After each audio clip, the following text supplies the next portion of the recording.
All right, well, hello there, everyone, and welcome back to another exciting episode of WPW Saturday Night Showdown. Welcome into the bunker here. I am your host, the Killjoy, JTB, joined once again by my broadcast partner, Andrew Jensen. How's it going, everybody? It is amazing to be back for another week of amazing wrestling. Oh boy, do we have a show for you guys tonight.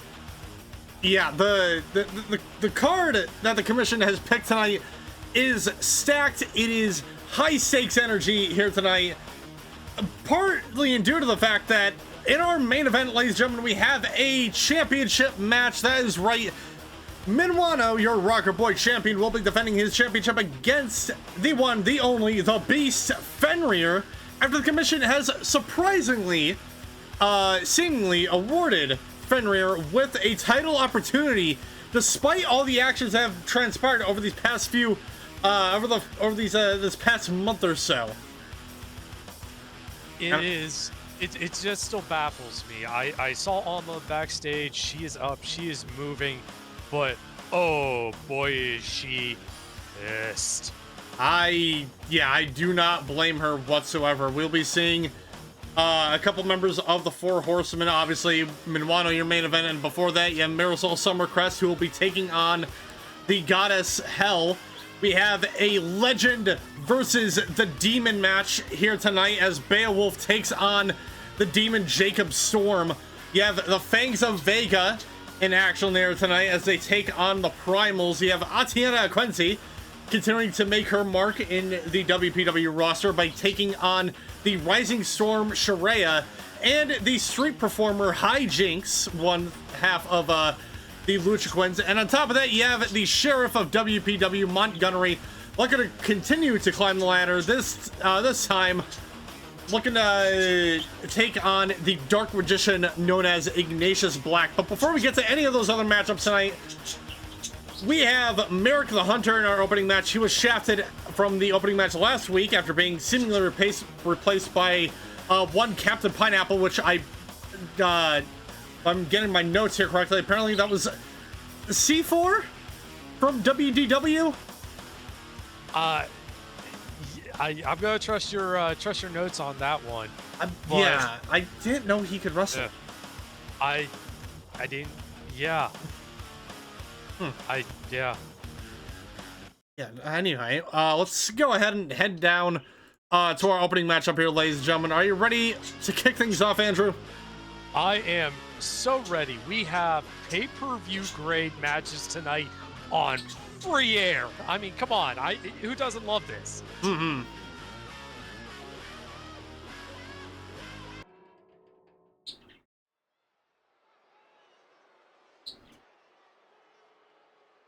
The following contest is a singles match scheduled for one fall.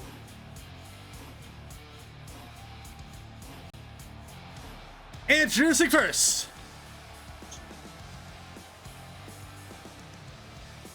weighing in at 258 pounds, coming in from a land down under, Merrick the Hunter.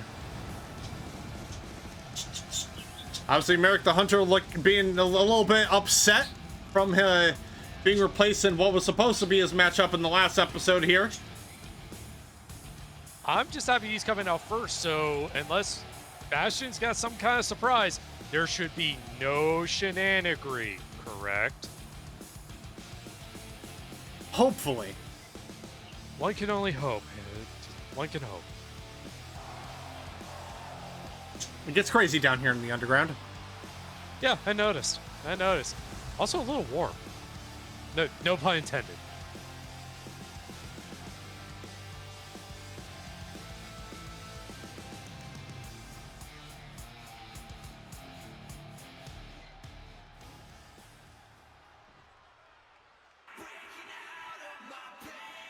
And introducing his opponent,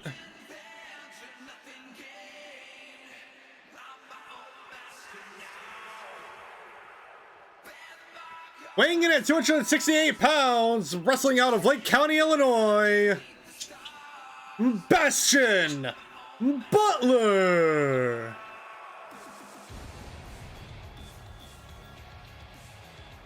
Obviously, Bastion had his first match back after his loss at Resistance Disorder against Captain Pineapple, picking up a victory on there. Now, looking to face the opponent he was originally supposed to face in that episode. Again, obviously tonight, take on Merrick the Hunter. Bastion still, I want to say, out there making a name for himself. He's coming back. He's trying to just pull hard, and honestly, I think he's got the skills to do it.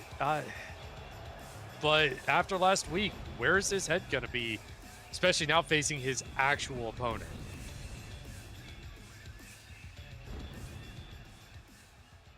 We shall see. Both opponents now heading into their respective corners.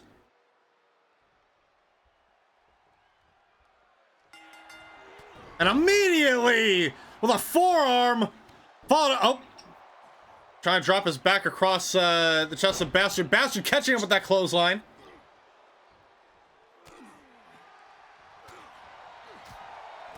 And just a flurry of rights, just dropping Bastion right on his back. Yeah, Merrick obviously not happy with how things have transpired. Kicking him back now. Butler wisely rolling out of the ring, probably recomposing himself, but Merrick catching him with a belly-to-belly suplex on the outside. I think Merrick is a little annoyed that he didn't get to fight last time either.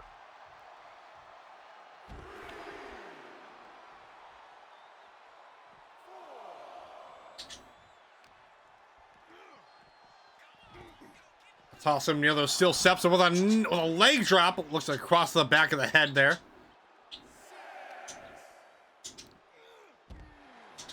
Just tossing Merrick like a sack of potatoes across the back of across the outside of the ring. And it's just a hard shot off that apron.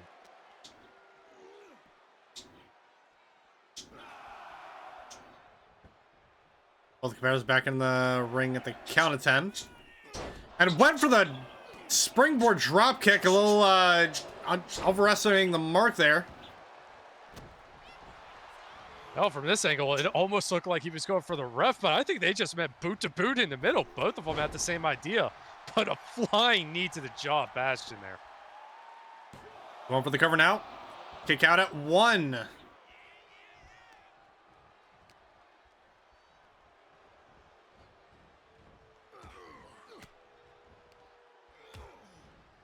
Knee or elbow to the gut there. Now the kick. And here we go with that. Oh!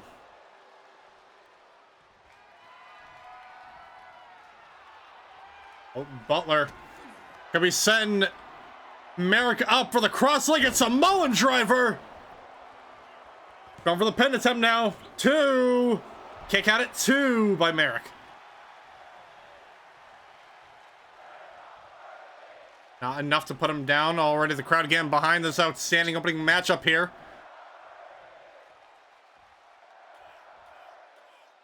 Oh, Bastion to do a little bit of extra damage to that arm and back. Just completely destroying the upper torso. Followed up with a boot kick. Oh, and a senton. Just Bastion pulling out all the combos. That Hunter's buckshot looks like. Yeah, but just caught leather there for his efforts.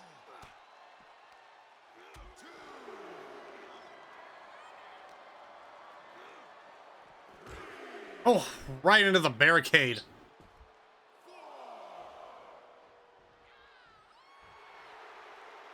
And Bastion's laughing at him. Just styling on him a little bit there, getting a breather, just letting the count keep going, and here we go, right back outside. Oh, Merrick taking him down. Again, had the knees up, anticipating that move. Oh, big boot. I think he busted Merrick open. I hope nobody's squeamish because we got blood. In your opening match, no less. Just one of those massive boots coming at you. Just, oh.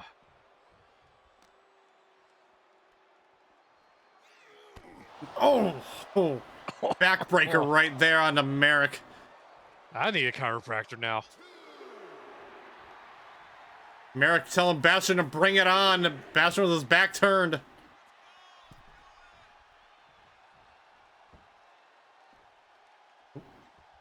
Now we got a little bit of do-si-do action here.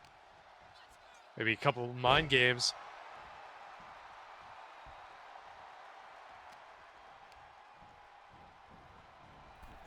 Irish whip to the apron. Forearm to the face, picking him up. Oh, we're going for that upper body stretch again.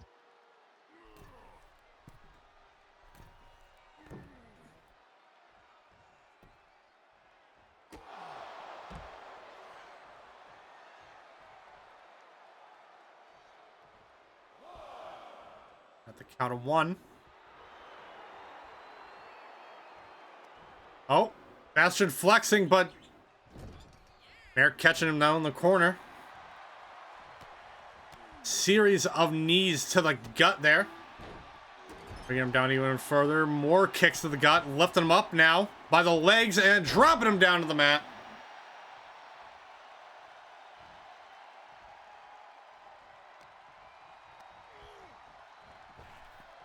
A one for the Hunter's buckshot. Butler dodging it.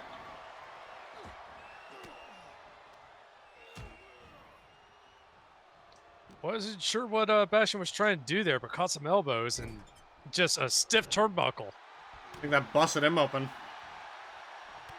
Yeah, even under the mask, yeah, that turnbuckle is nothing to joke at.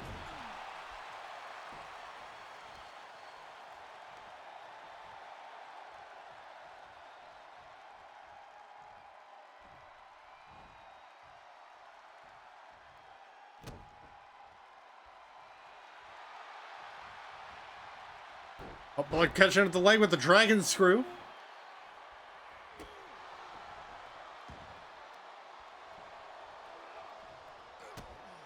Oh. Catch him with that leg with another cross-legged Michinoku driver. 2, 3. And here is your winner, Bastion Butler.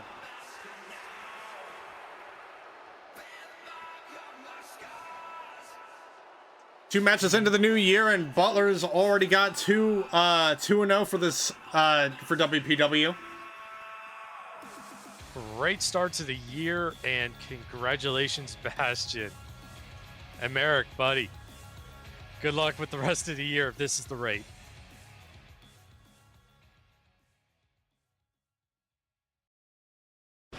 We have to see what's in store for him later on. But now our next matchup, ladies and gentlemen, we have one member of the Fangs of Vega in action. And I'm being told that they're already good and ready to go in the gorilla position. So let's go ahead and head down to ringside for this next matchup. Let's do it.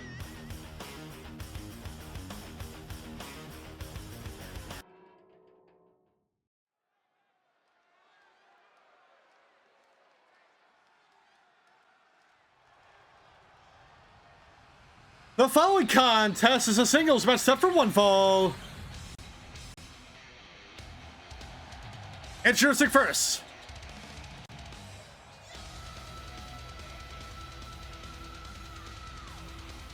wrestling out of the Dreaming City, he is the Awoken Hunter, Siegfried.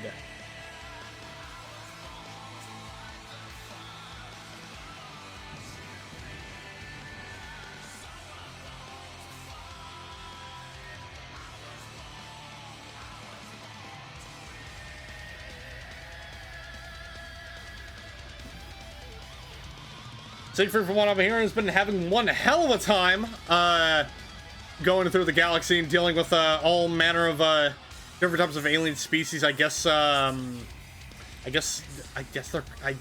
called the Scorn. They've been running amok. I'm not entirely sure, and I don't think I really want to find out what those things are up to. No, but I have heard of something. They're calling it the Iron Banner is supposedly happening right now, and it is Well, I thought our wrestling was tough. Apparently, these matches are just absolute death matches, apparently. Yeah, that's what I heard. I also heard that people like to... they like to do things that a lot of people don't like. Yeah, I heard it gets a little sweaty, a little grindy. A little salty.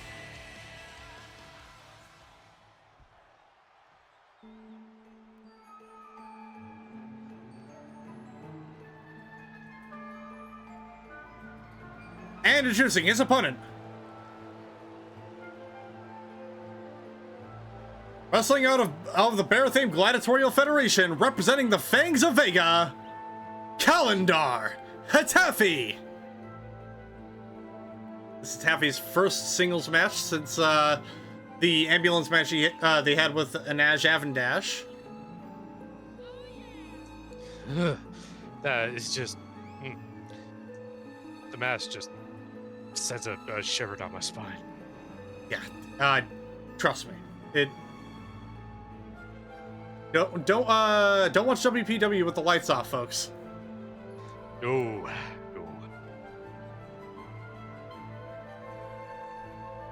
And don't say their name 3 times in front of a mirror. You might have problems. Yeah, the only time I'm comfortable doing anything like that is Bloody Mary. But Hatafi, oof, I can't imagine what it would be like if you said their name 3 times in the mirror. Oh, I'm not even going to risk it by saying it 3 times normally.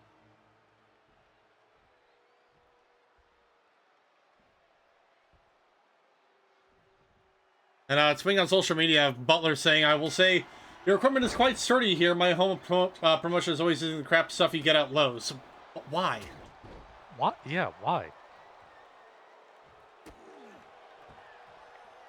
I think instead of that, they should be using Magitech Madness, our one of our primary providers for all of our equipment here for WPW. But here we go! Vicious DDT to Hatafi, right out the gate. Now looking for a takedown, putting him with a submission maneuver. But Hatafi breaking out.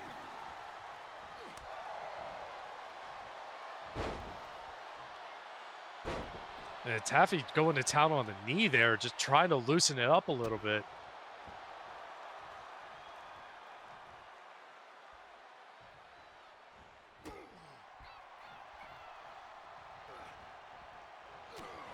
Hatafi obviously still new to the promotion. They've been trying to they've still been trying to make a name for themselves here. Obviously having a great resistant disorder matchup against Ignatius Black, although they lost that match, which resulted in that ambulance match. They have been putting on quite the show for WPW, along with the rest of the Fangs of Vega. And a daredevil dive by Hatafi to the outside. Just bouncing Siegfried off the barricade there. Oof.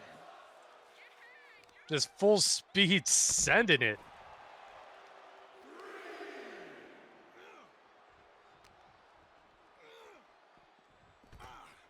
Launching him into the barricade. Hatafi back in now.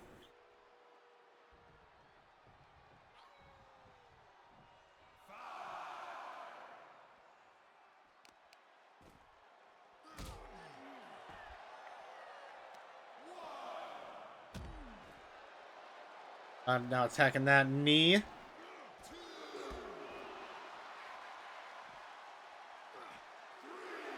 And a crucifix takedown by Hatafi.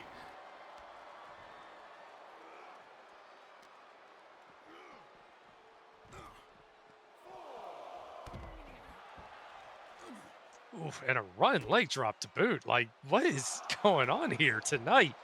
Just violence galore.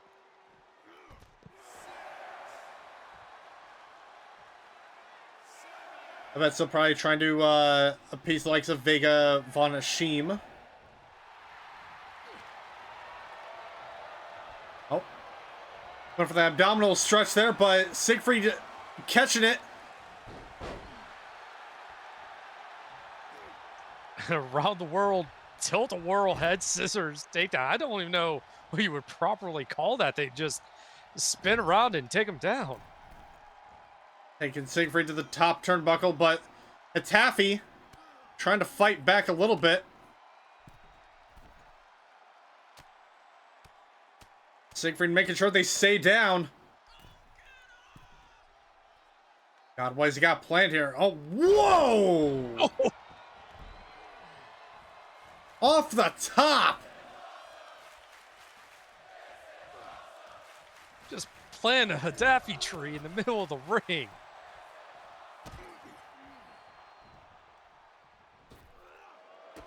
A leg drop right on the apron there.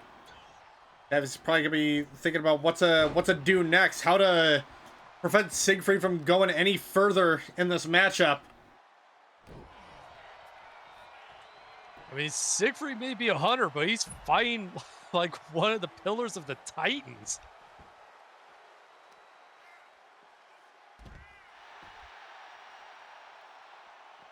I'll say for this matchup, we have tag team action next, mixed tag team action. Fangs of Vega going up against the Primals. Should be a very fun matchup here. We're already seeing another fun matchup with one of the Fangs. Oh, as they leave Siegfried hung up to dry.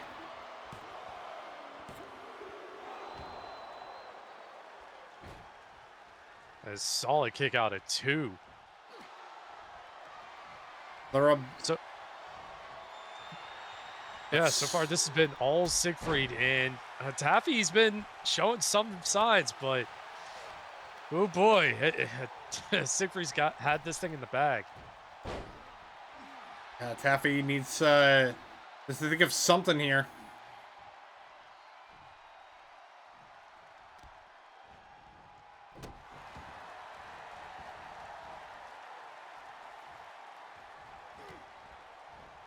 A German suplex right out of the gate from Hatafi. Could be the opening that they need to put this matchup back in their favor, wrenching the arm a little bit there. Leading into a submission attempt, but it looked like Siegfried broke out of it. There we go, Hatafi with the trophy taker locked in on Siegfried. And Siegfried had the hand up on the ropes.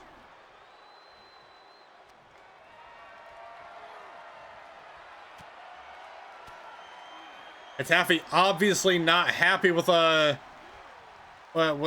rope break. Oh!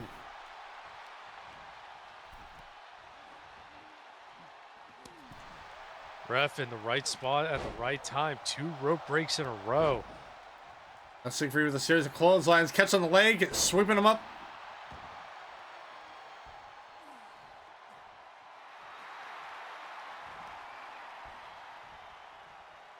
Siegfried hyping the crowd up, and oh! With that face plant. Look like he's trying to go for a cover up, but might be too exhausted to crawl over. That's a little bit more playing here. Oh! Dropping the face once more, going for the cover. 1, 2. Kick out at 2. Siegfried even wondering what he might have to do. He's been putting on an absolute clinic here, but just cannot put Hatafi away for the life of him.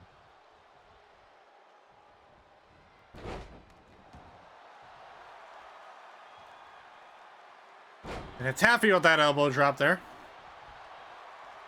Now going for the cover. 1, 2, 3. And here is your winner, Kalindar, Hatafi. Hatafi must have hit a nerve or something on that head with that elbow drop, because goddamn. Yeah, I'm surprised. You know, that's the surprising thing about Hatafi, is that they may not have a great opening start to their matchups, but they planned throughout the entirety of that match to steal a victory. And I think what we just saw was an example of that. I think so too. And if you go back and you watch that pin, the arm was tucked and Hatafi was watching that leg, almost daring Siegfried to put it up on the rope.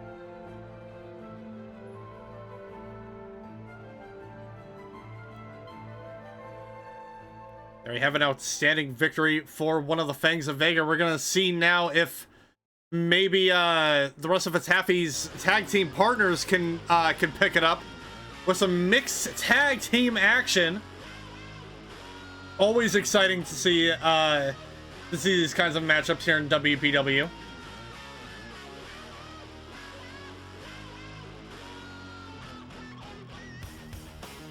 Be interesting to see what both of these teams can bring, because not only do the men pack heat and just throw absolute bombs, but the women can just unload, and we could turn into an absolute slugfest no matter who's in the ring.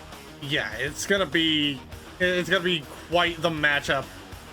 But obviously later on tonight, ladies and gentlemen, once again, your main event, you have Fenrir defending his Rockerboy Championship against, no, not Fenrir, Minuano defending his Rockerboy Championship against Fenrir.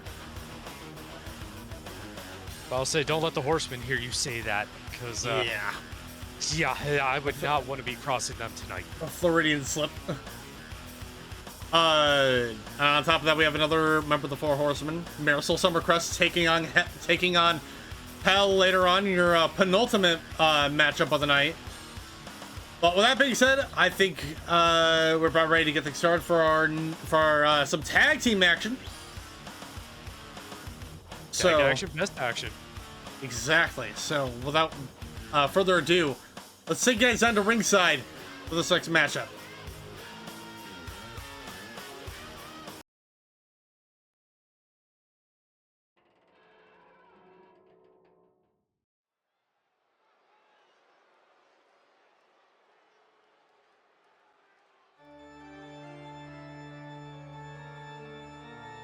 The following contest is a mixed tag team match scheduled for one fall.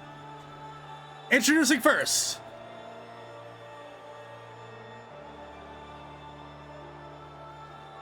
she is 1/4 of the Primals. She is the Primal of Wind and Air, Garuda.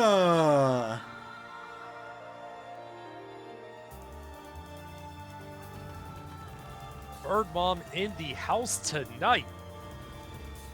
I'm sure the Avian Announce team is quite ecstatic for this matchup here.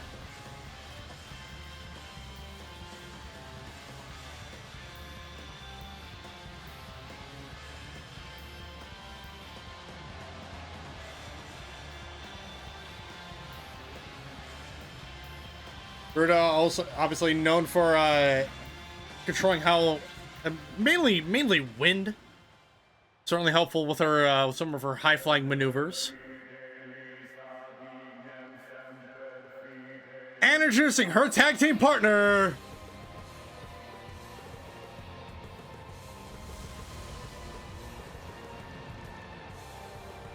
he is the leader of the Primals. He is the Primal of Fire, Ifrit.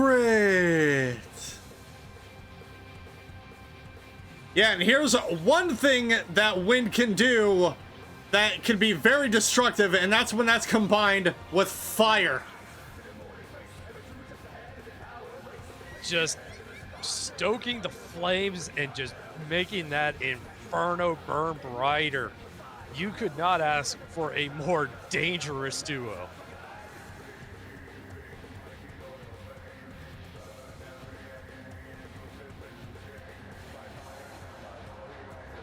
Like, it really puts it into perspective that no matter how many different combinations of team-ups you get with the Primals, you always get a very dangerous team-up of their elements. Oh, absolutely. Just to prove how scary Mother Nature can really be. Exactly. And introducing their opponents,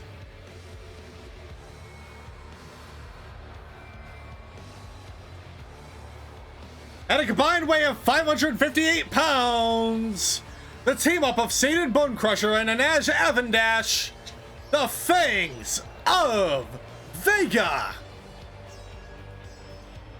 And Anaj rocking a new look for the Fangs tonight.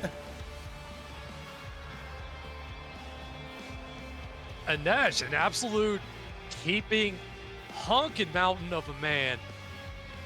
And Satan, an absolute monster of a woman.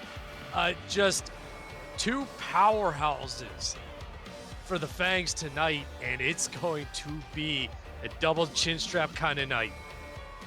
Yeah, two big behemoths of either division going up against another behemoth and a very, very speedy individual that isn't Titan. Yes, Titan, very quick, but at the same time, honestly, I would not put past Garuda. Maybe putting some of that wind and some of that, air energy behind some of those shots. A little extra oomph, not just high flying. That's what I was kind of getting at earlier. With the manipulation that Garuda has, no wonder, like, who knows? Who knows what other feats that she's capable of? Exactly. This is a coin toss tonight.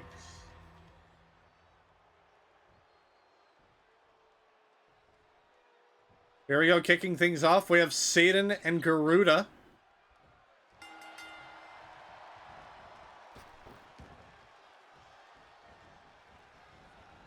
Immediately with a spinning head scissor takedown out of the gate by Garuda.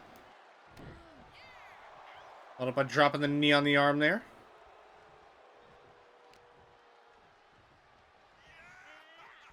And going with another spinning head scissor takedown. Two punches dodged, both of them answered with those spinning head scissors. And just styling on Satan with that flip.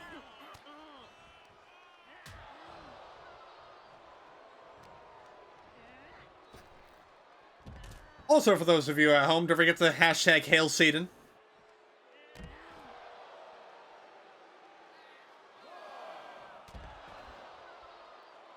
The Satan hits Garuda with that devastating headbutt on the outside of the ring.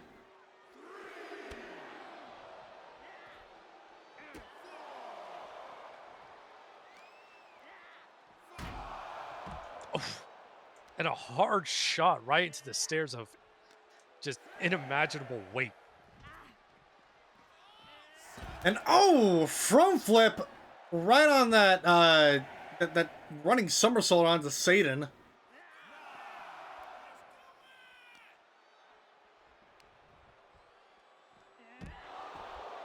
And a side slam right there. We're at the count of 10.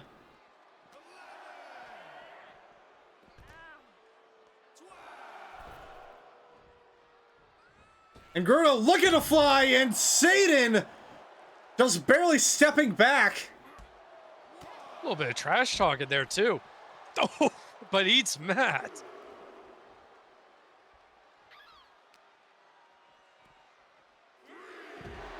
On a devastating DDT. The outside by Garuda, getting her back up to her feet once again.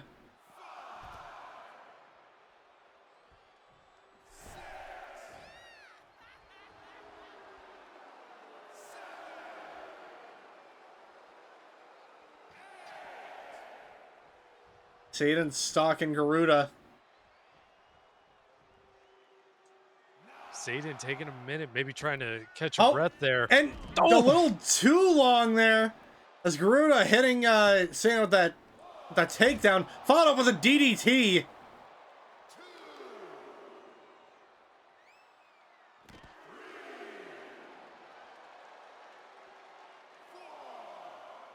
Spanish announce table there getting a little nervous. Now back into the ring. Irish whip into the ropes, ducking over, jumping over. And a scoop slam, followed up with a pin attempt. 1. Kick out at 1. Smart of Satan. Just have Garuda run those ropes, get a solid scoop slam, and then hurry up, try to pick up that pin. Ground the bird bomb and try and just clip the wings. And now tagging in an Ash. Ifrit, though, that knee.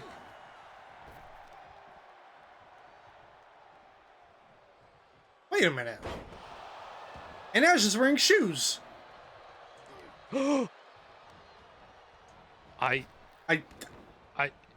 Did Hel just freeze over? Wait, no, I can't because Shiva's not here. And Ifrit's out here. Oh. No, Hel's still in the back.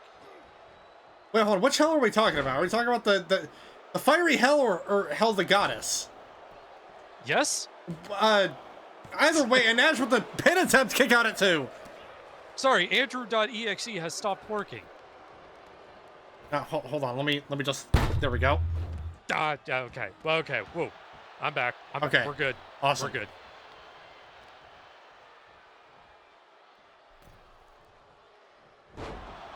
Satan slamming Garuda down into the mat. Oh, Garuda, pleading towards say it doesn't matter though, catching her with that surprise attack, I suppose. Just another head scissors takedown, or excuse me, not head scissors, just that spinning takedown. Hey, Hel. No, we were just confused as to which type of Hel we were talking about. When it came to Hel freezing over, I'm sure you understand. Yeah, just turn a phrase, that's all. Satan tagging in an Ash. Once again, oh, Ifrit, second time, knee to the gut.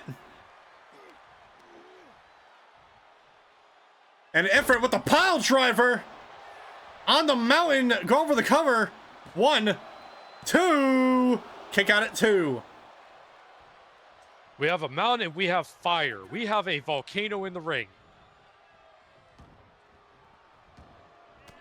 You know, I never made that connection. See? Saying though that headbutt you to Garuda.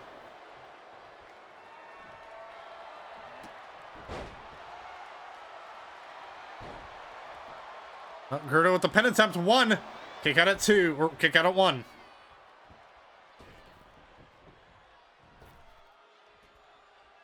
I'll say excuse me. Satan probably doesn't want to be on the outside there, especially after being reminded multiple times that Garuda will fly.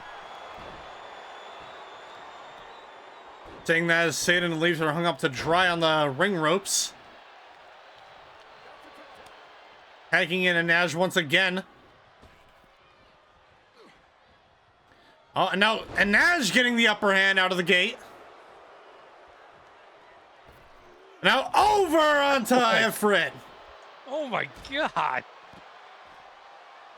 Has to make sure I hope he doesn't get poked by those horns. Yeah, likewise, we got 2 sets of horns. Oh.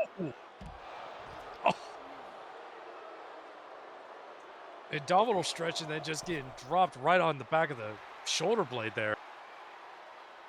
Ifrit not too happy looking at. He was staring daggers at Anaj. Now just unloading.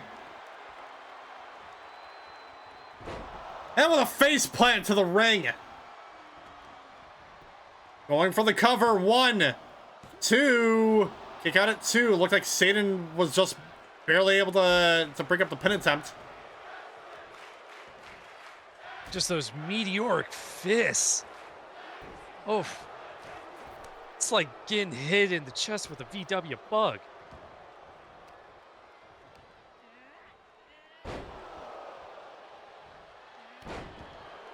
Leg dropped by Satan onto Garuda. Tagging in Anaj once again. And Ifrit with a DDT.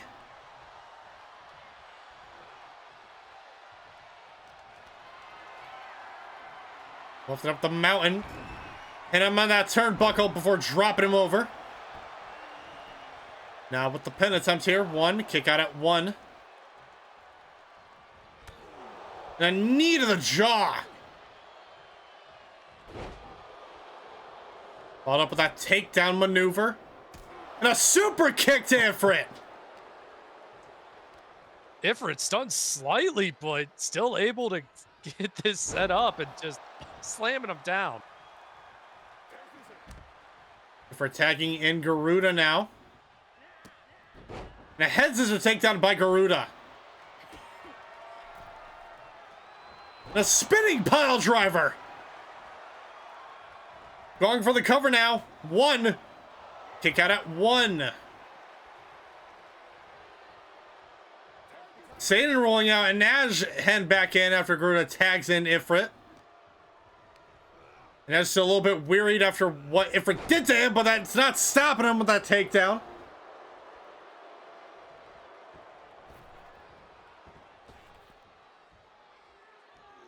And oh, a backflip onto Ifrit.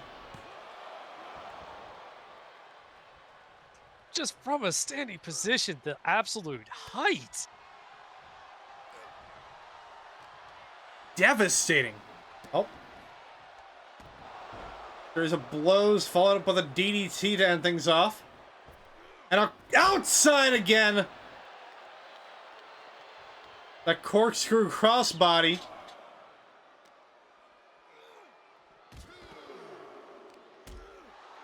Oh, good thing those barriers are reinforced. Yeah. Reinforced and possibly heat resistant.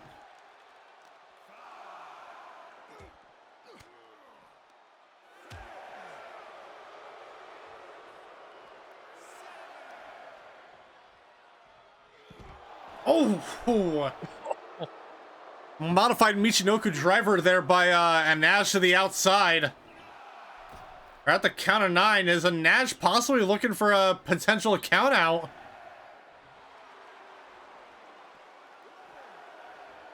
The count of 11 looks like Ifrit is quickly making his way back into the ring.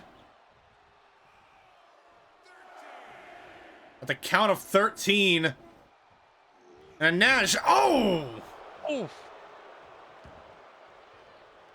Just dropping Ifrit right on the back of the head there with authority.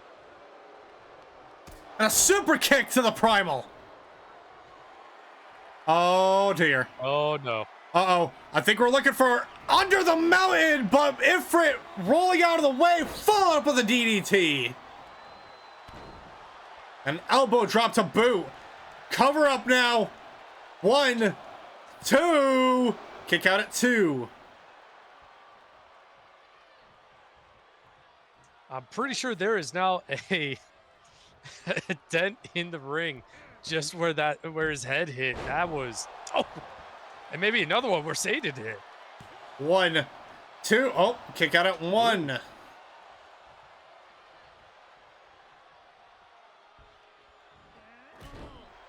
A drop kick to the side of the head. Satan's gonna need to keep her defense up and wait for a Nash to rejuvenate.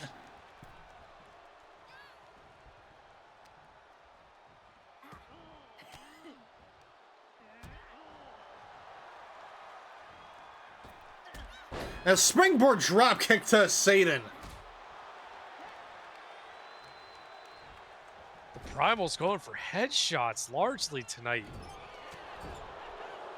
And Satan returning the favor, but Garuda reversing. And Ash back up to into the corner now. And Satan reversing whatever it was Garuda had planned with that DDT. This has been an absolute slugfest between all these competitors. The women have been putting on a show. The men have been putting on a show. This, remember everybody, this is not a pay-per-view. This is free TV tonight.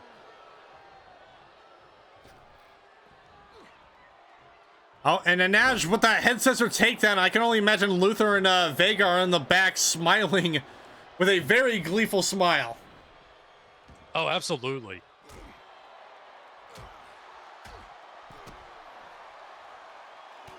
Whether you're part of the Fangs or you're part of the Primals, I would say either way, win or lose, take pride in how your team is competing tonight. Could not agree more. And after this matchup, ladies and gentlemen, the pay-per-view level matches do not end, as in the next match we have some triple threat action for the women's division, as Nash and Ifrit continue to duke it out on the outside before taking things back into the ring.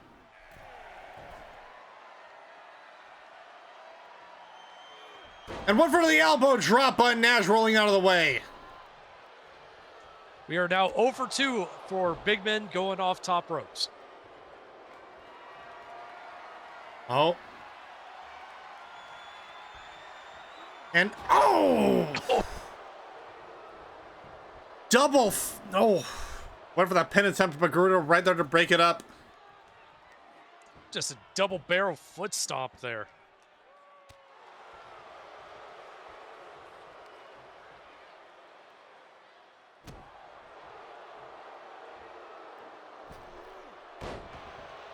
Springboard maneuver there by Naj.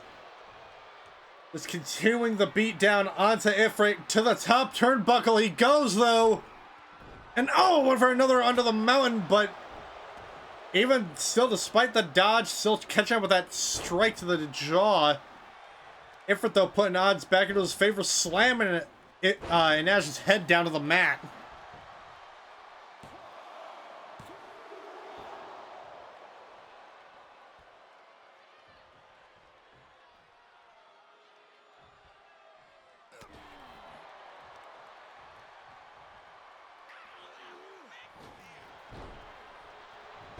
Oh. Oh. A little extra oomph on that drop on the ropes there, but Satan and Garuda back in the ring. A scoop slam to Garuda.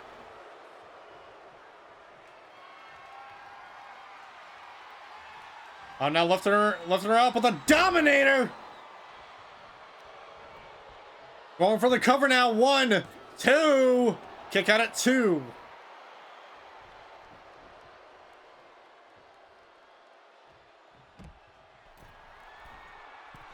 On now to the top turnbuckle. Yelling at Garuda, telling her to get back up. What has she got planned here? And oh, and Garuda catching her. Satan trying to beat Garuda at her own game, only to get that reversed.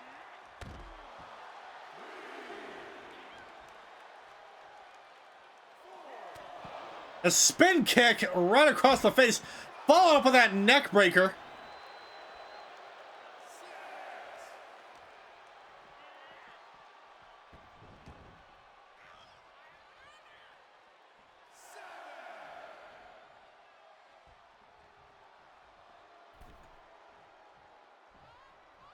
Garuda back in at the count of 8. Tagging in Ifrit now.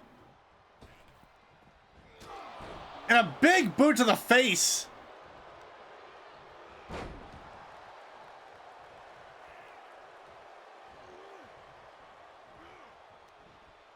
Ducking those punches there. And oh, and a lumbar check to Ifrit by Naj.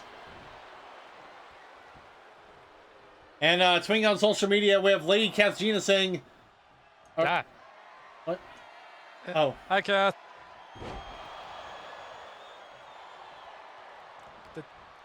Did you get a weird chill too? Yeah. Okay. I don't know why I guess it's just instinct, I suppose. I don't know. Faintness? I don't know. Oh, 3 count. 1, 2. Oh.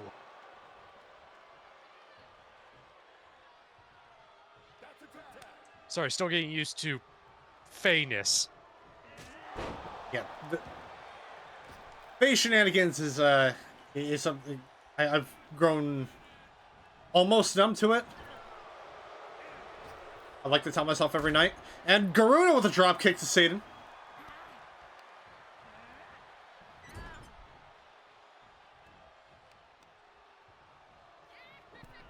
Touching that arm on the ropes there.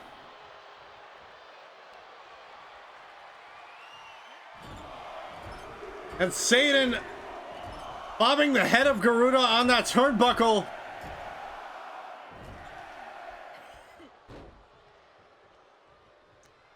The fans are charged tonight, counting them out.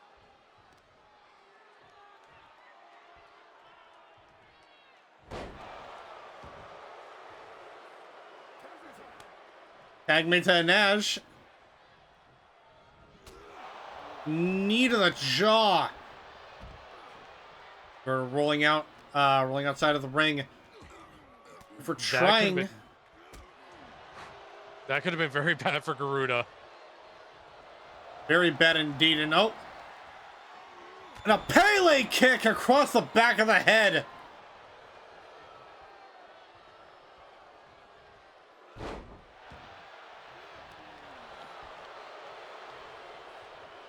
Ladies and gentlemen, reminder, this is only your third matchup of the night. We're not even halfway through the show yet.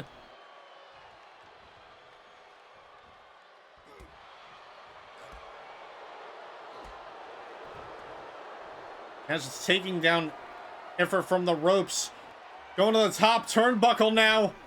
And under the mountain connects. Going for the cover. 1, 2.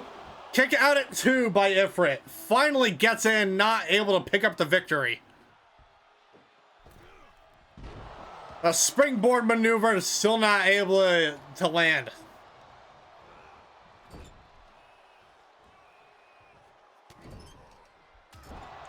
I mean, these two super heavyweights are literally just throwing themselves at each other. Oh, both competitors having at each other, but missing the mark. But Garuda connecting this spinning head scissor takedown to Satan.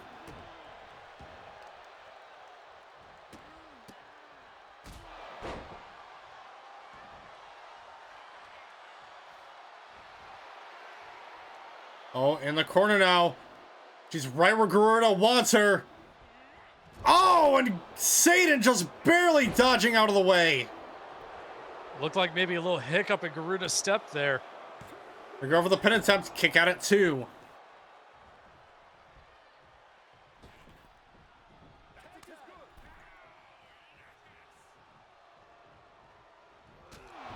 Another big boot to the face there. What better way to say hi to your opponent than a size 20 boot in the face? I mean, I can't think of any better greeting. Here we go, Nash with the cover up, and he gets it! And here are your winners, the team of Satan and Nash, the Fangs of Vega!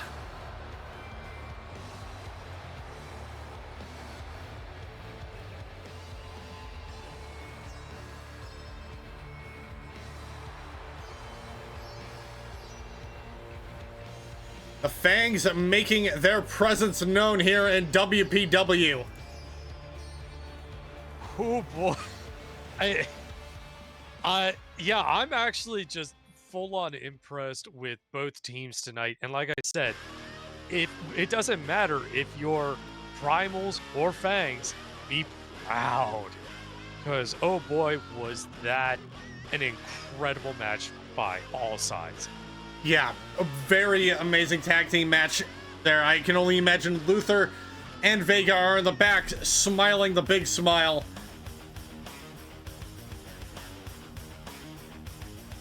Now, ladies and gentlemen, we got some triple threat action up next. We have Atiena Ekwensi taking on the Rising Storm Shuria and the Lucha Quinn Hijinks. And that all happens in your next matchup.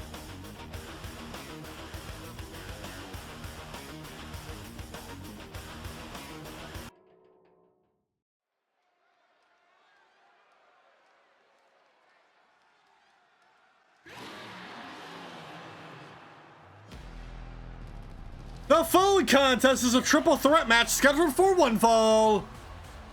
Introducing first,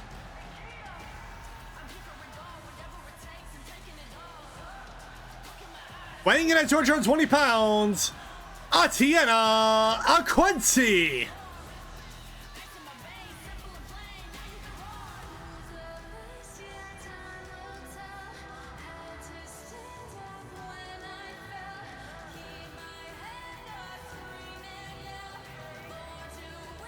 Atiena already with an incredible showing so far, perhaps looking to cement her name on a potential future title run.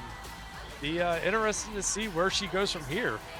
Yeah, and what better way than to have her second ever win be in a triple threat match of all things.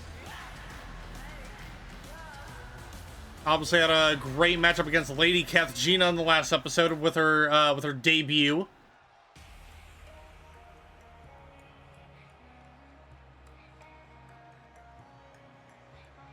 And introducing second,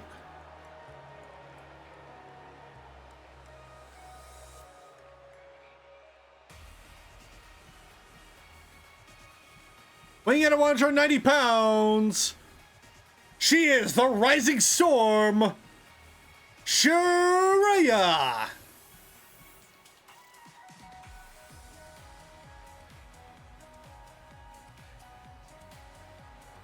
Then we only have two rookies in this matchup. Shuria still climbing the ladder here in WPW. Obviously, could be looking to see who the best of the two is in this triple threat matchup. You were saying? Yeah, Shirai having some excellent matches so far. Starting to inch a little closer to potentially her sophomore year here, but up against a newly minted rookie. Well, might have a few tricks to teach the new girl. Quite possibly.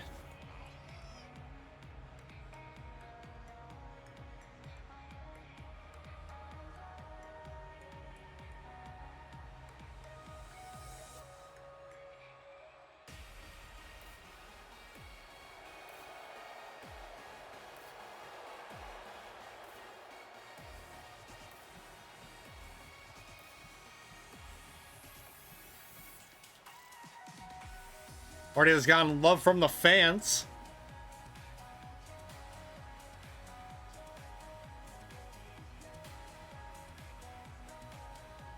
But probably not as much love as the third competitor that we'll be seeing in this matchup.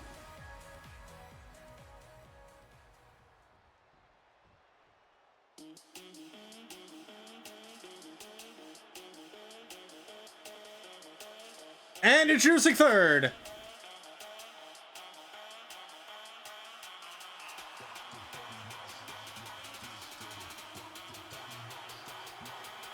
She is one half of the Lucha Queens. She is the street performer, Hi Jinx.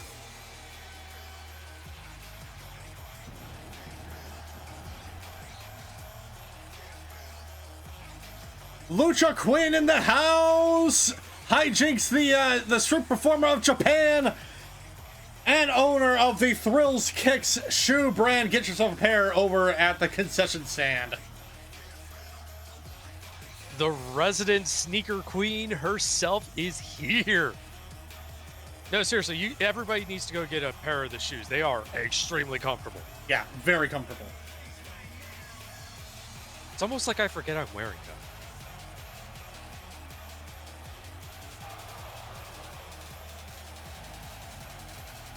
But we talked about the other two being resident rookies. Hijinks here, been around since... Yes, it's the beginning, just about, I believe.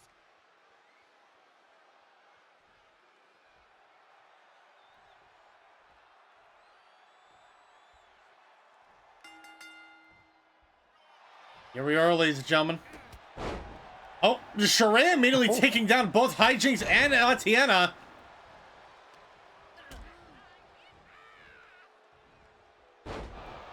Hijinks almost a little dumbfounded, but showing the Shuria what it's like with that drop kick, and Atiena immediately with the clothesline.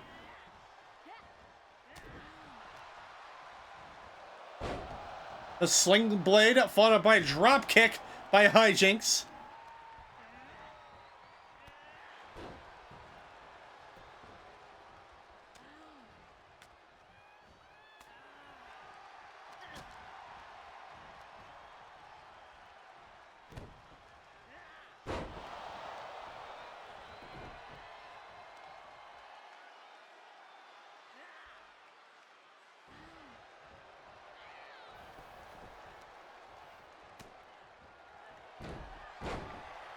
Oh, ankle lock in on Atiena. Atiena breaking out of the submission attempt. Hijinks getting hyped out there on outside the ring.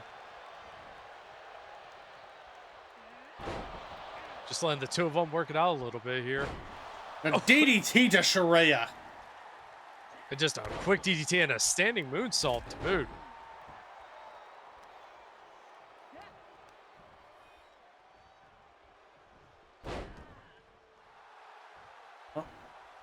Shuria wrenching the arm there. Atiena laughing at Hijinks, I suppose. Another clothesline to Shuria. March up on the ropes. Oh, and a spine buster.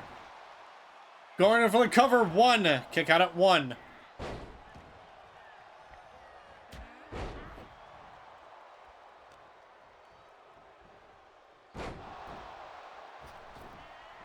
A Pele kick to Atiena by Hijinks.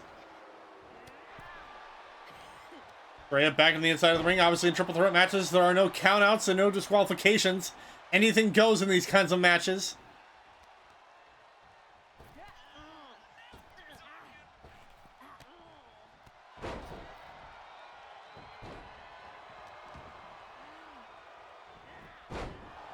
A suplex there to Atiena.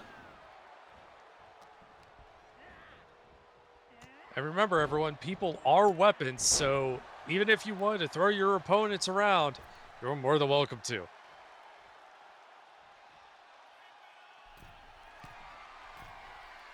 Ill-advised, but they're welcome to. As Atiena with a double axe handle onto Shuria. On Hijinks looking for a weapon here, getting a steel chair. But Shuria quickly not allowing her to use it. And oh! Dive over the ropes, but just barely missing the mark. And Hijinks with a high C on the outside. Oh. Now with the steel chair wailing on Shuria. Atiena back to the outside. And a bulldog right there.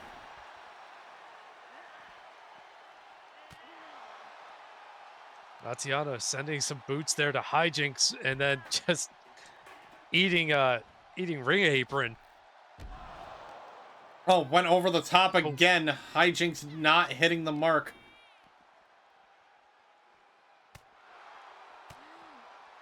With all this action going around on the outside, probably couple miscalculations there. Oh, suplex to the outside.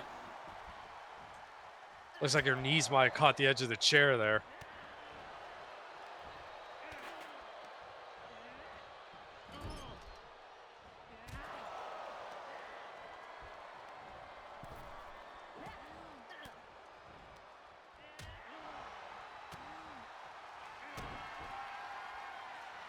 And oh! That moonlight drive hitting Atiena, but not able to capitalize with the pin attempt.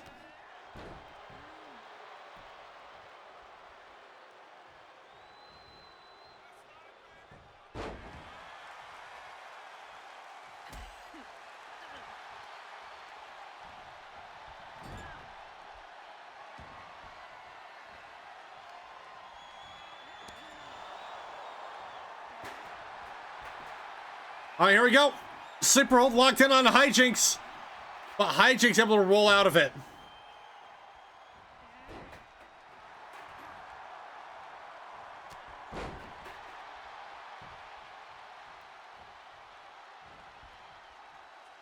Pressing up on the ropes there. Yeah, all three of these women just not giving up for a single second. An Uranagi! She caught the legs of the chair on that.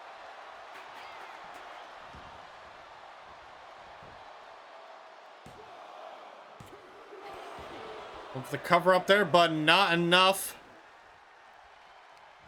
Put Atiena away. Nope, Hijinks looking for more weapons, and we have kendo sticks.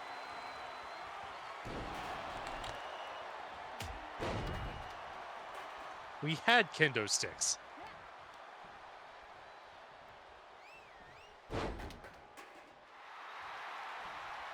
Wrenching the arm of Hijinks there.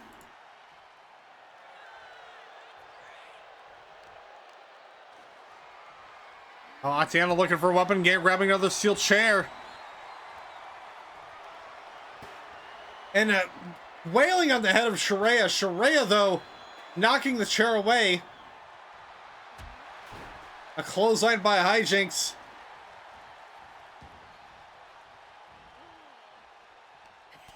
We're up on the ropes, though.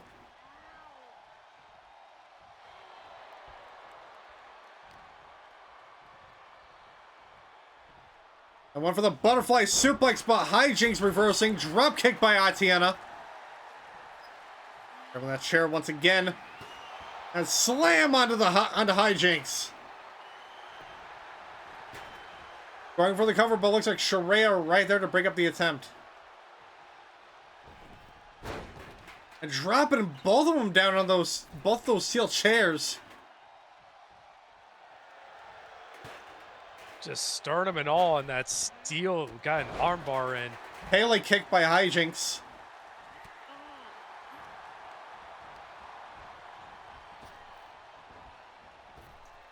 Hijinks with the hard whipping. Just a vicious, vicious slam. Whipped into the corner, though. Hijinks with the steel chair. And, oh, missing just under, not a strong throwing arm there.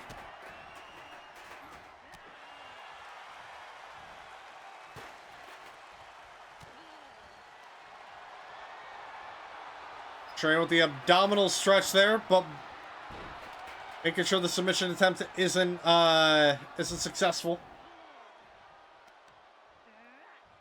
And Shuria launching Atiena to the outside.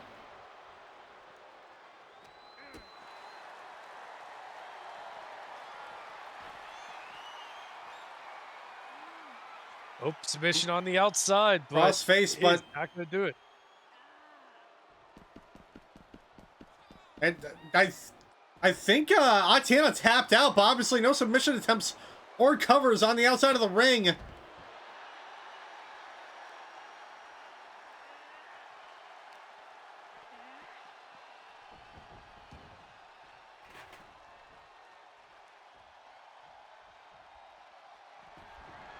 Oh, hijinks.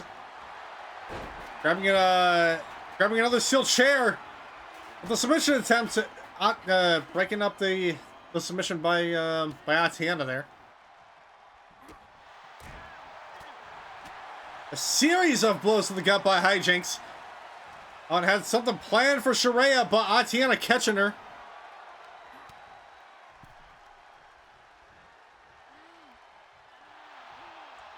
Atiena just wrenching that arm.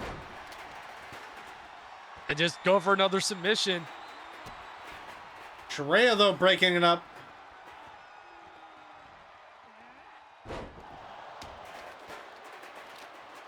And just an amazing suplex by Shuria there.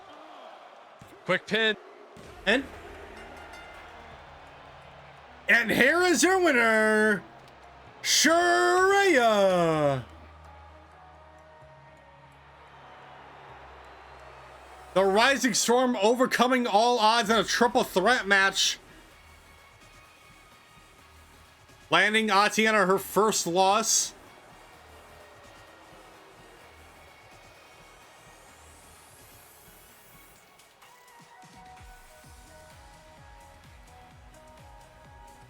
Another loss for hijinks.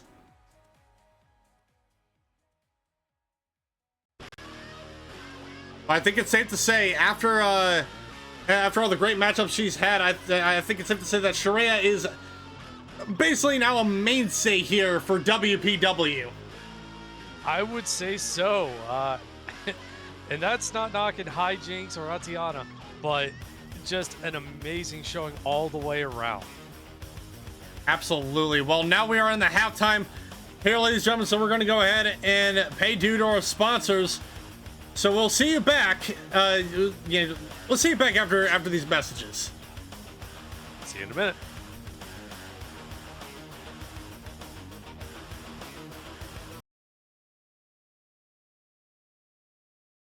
Ladies, look at your man. Now back to me. Now back at your man. Now back to me.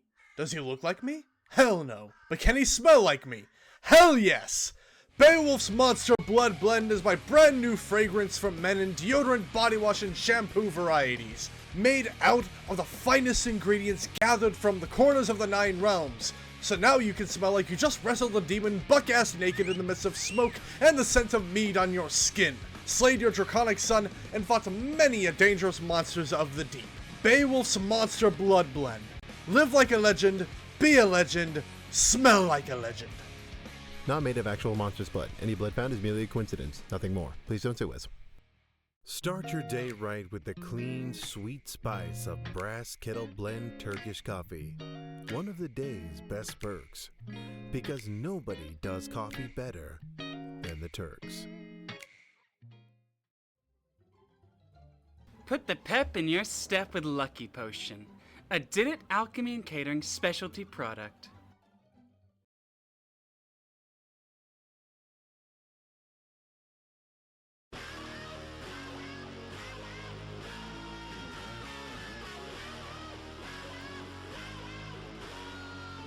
And we'd also like to remind everyone here tonight that tonight's show is brought to you by Barathame's very own Dark Ale. Goffness, the cool, quenching, deliciously malty taste of the hot sun and cool breeze. For your daily goodness, get Goffness, a DAC licensed product. And on top of that, ladies and gentlemen, we mentioned them earlier tonight, but we also have them to pay dues to Magitech Madness, our primary equipment provider here tonight. So make sure to go check out Magitech Madness for any of your needs regarding, things, I suppose. They do a lot.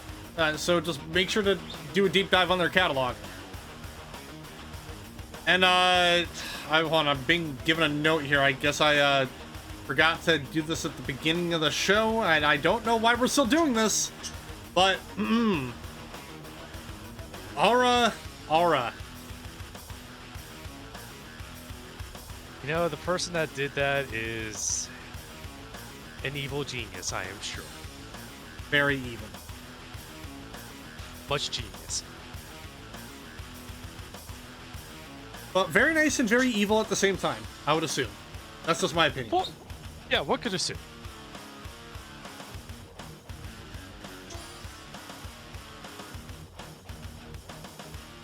And now, ladies and gentlemen, we are in the final half of the show here. We got singles action all the way through. And with that being said, let's go ahead and head down to ringside for your next matchup of the night.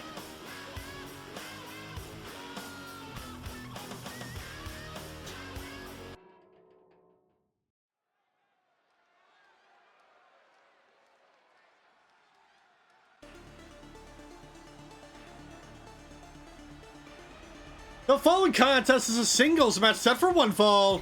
Introducing first,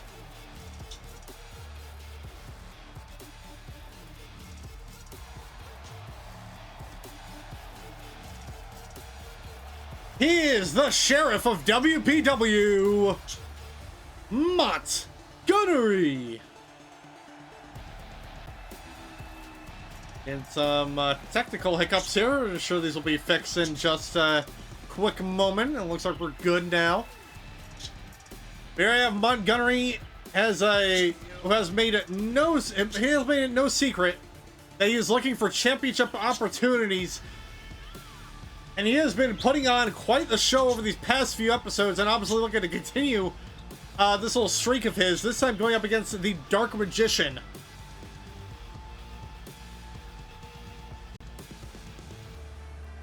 We have Cyberpunk Sheriffs versus Dark Magicians.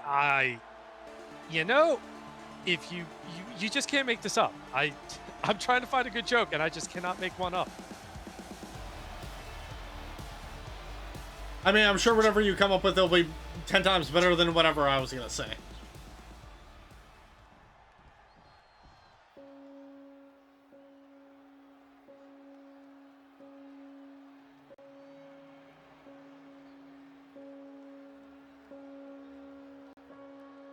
And introducing his opponent.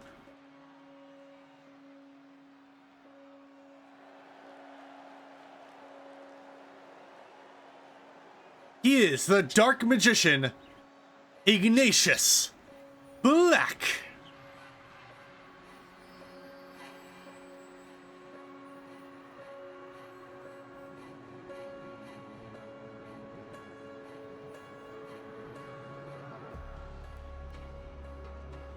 Obviously no secret since his resistant disorder match, calling upon the dark powers of some form of eldritch being of of one of the various dimensions I'm sure we know about, I would assume. I hope it's one of the ones we know about because we can protect from them.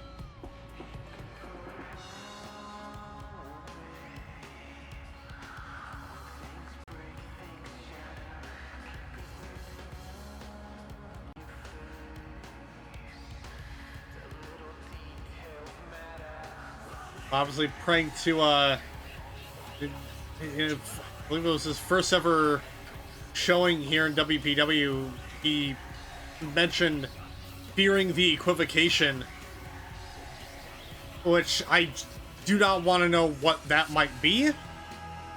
But he has no doubt shown that he's willing to do whatever it takes. I think the equivocation, whatever that might be, helps him in that regard. I wouldn't be surprised. And Montgunnery right out of the gate with a head scissor takedown. And followed up with a DDT.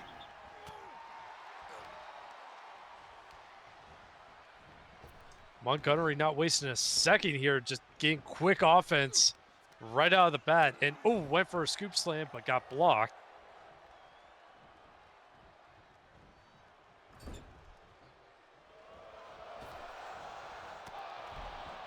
Oh, single leg drop kick in the corner there.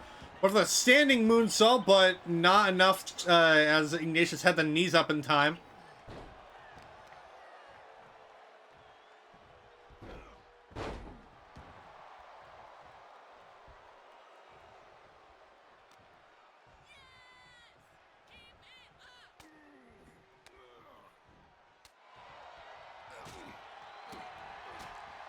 And a series of kicks to Ignatius, followed with another DDT. Montgunnery just laying the beat down. And followed up with a leg drop on the apron.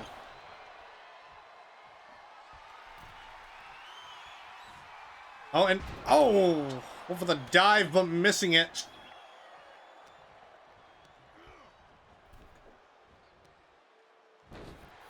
A stunner off the apron. Ignatius following suit. But Montgunnery bopping his head off the apron there.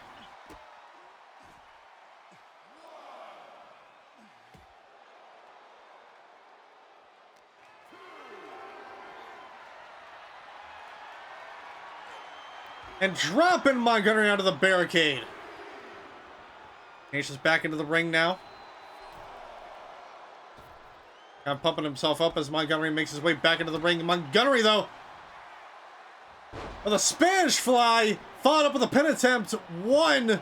He got it. One. And Ignatius with that running bulldog. Suplex in the corner there.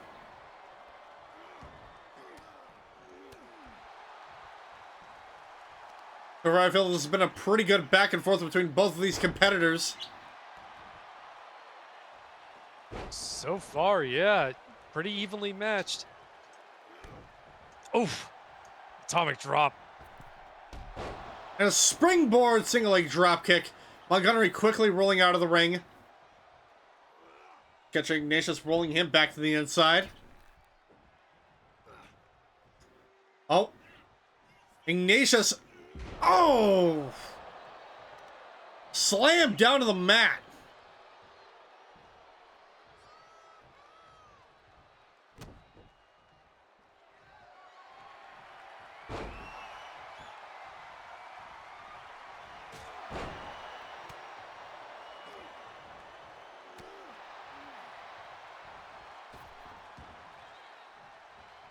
I got in with that spinning head scissor takedown to Ignatius.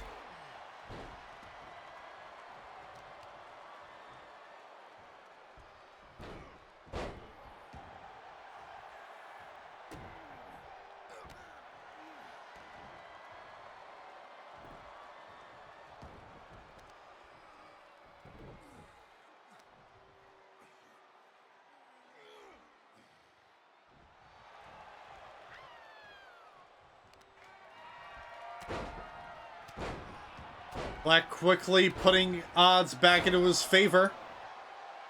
Going after that knee of Montgunnery. Now attacking the arm. Top turnbuckle now looking to fly. And there goes Ignatius with a drop kick. Oh, and Montgunnery quickly catching him with that takedown.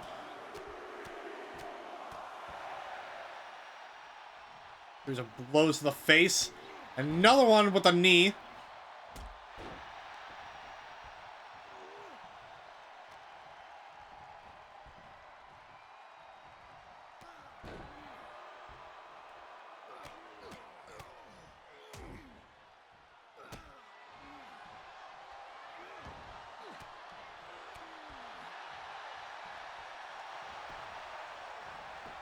Montgunnery with the cover. 1, 2. Oh. Kick out at 1.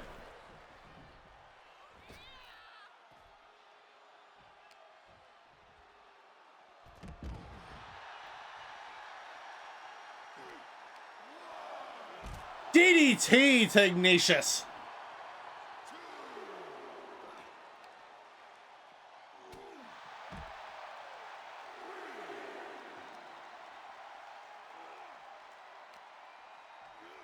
Both of these men got to remember, this is not a triple threat match or any kind of a no DQ match.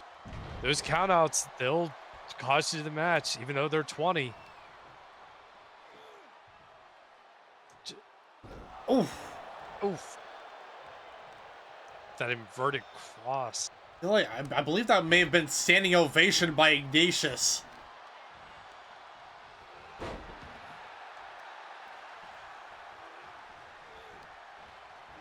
Oh, spin kick to the gut. A DDT there.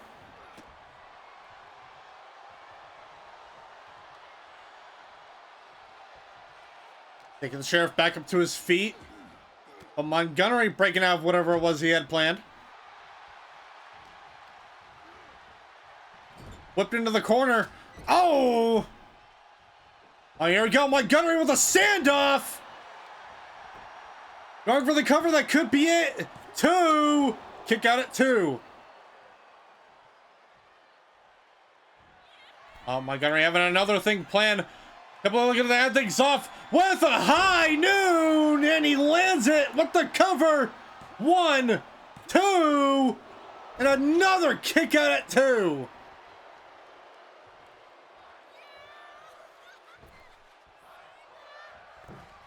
And a second high noon from the apron this time. Will that be enough? 1, 2, 3.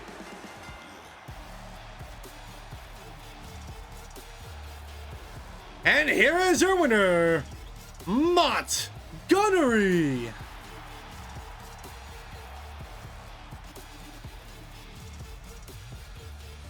A standoff and 2 high noons later, Ignatius is put down. Montgunnery had that match for a pretty good chunk of time there. Good little showing by Ignatius Black was a series of offensive, but it just wasn't enough. And congratulations, Montgunnery.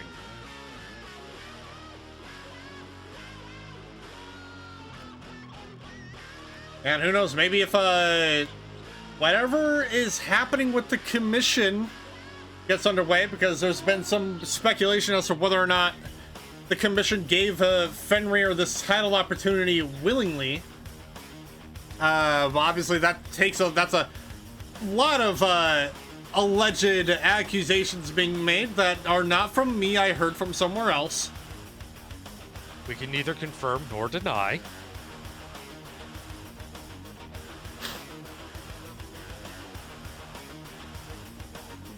Just things were said in a public area where many people could hear.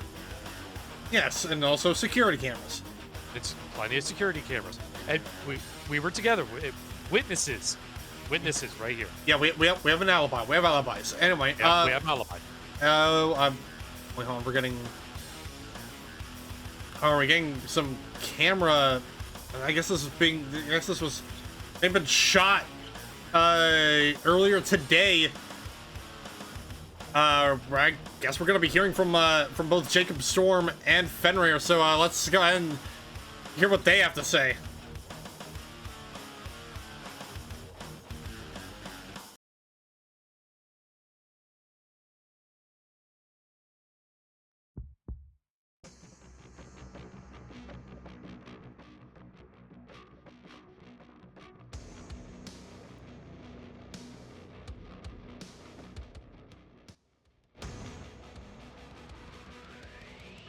Well, well, well. Wolfpack Wrestling, for everyone concerned, Bubba Mayhem was never Bubba Mayhem. For it was Jacob all along. Now you must be wondering, who am I? Did Bubba sign a contract for power? Well, for one, this mortal signed a contract years ago for power, fame, championships, everything you can dream of.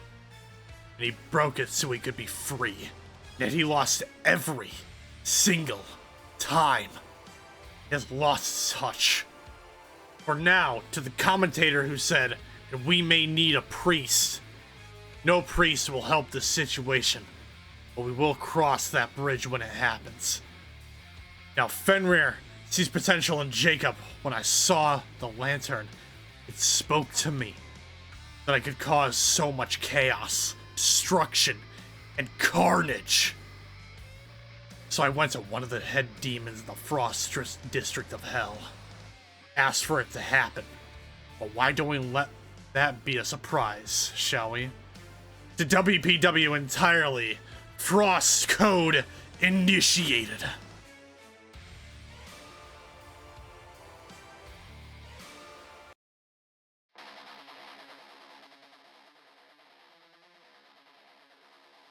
I once told Jacob that he was nothing more than a pawn. He accepted his place so easily. Now I must admit it was fun watching as he tried his best to be the best. But even funnier was his failures. Now, Beowulf. As you heard, I have a match with Minuano for the Rockerboy title. A match I expect you to show and attempted to ruin. But before you think about it, look for this lantern. Touch it if you wish for the truth.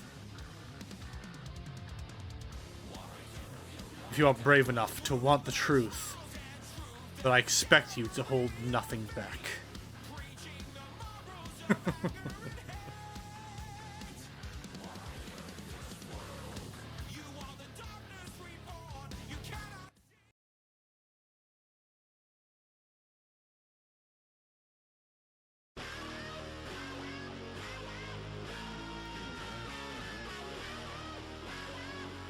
I've never heard such chilling words spoken in a very burnt down part of a town. I can't say that I have, and I am totally distancing myself from that announcer that said we needed a priest. I can totally guarantee it was not me. Nope, totally not me. I believe you. I believe you. Okay, everything's gonna be okay. My life insurance is paid up. I am good, but it was totally not me. And you know, in case anything happens, just remember we have a good medical staff brought to us by the Matsumoto family, as well as the Resurrectionist team from the Barathon Gladiatorial Federation. Two great medical facilities. Very happy to have them on standby. Both thumbs up from me. 5-star on Yelp. Anyway, we have Demon versus Legend up next. So let's go ahead and head down to ringside. Yeah, let's get moving on this.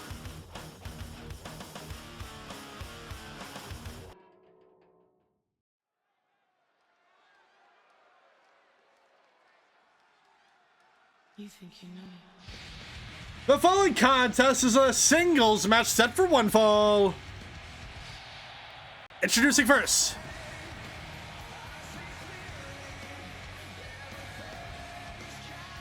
wrestling out of Denmark, weighing in at 278 pounds, he is the legend incarnate, Beowulf.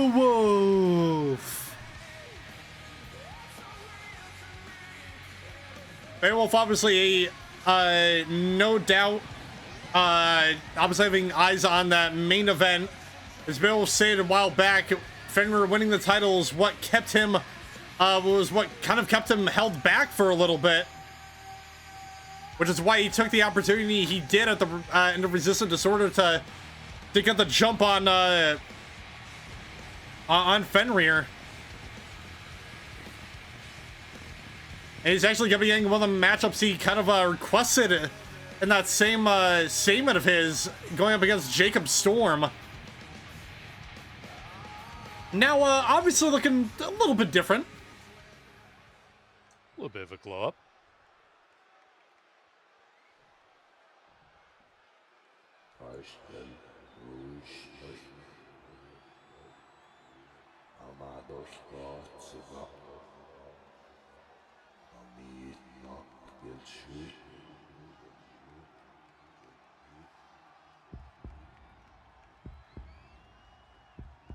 And introducing his opponent.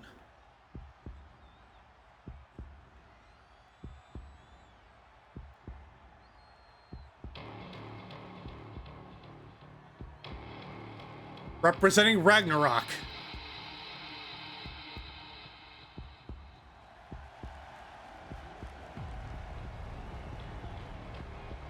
He is the demon, Jacob Storm.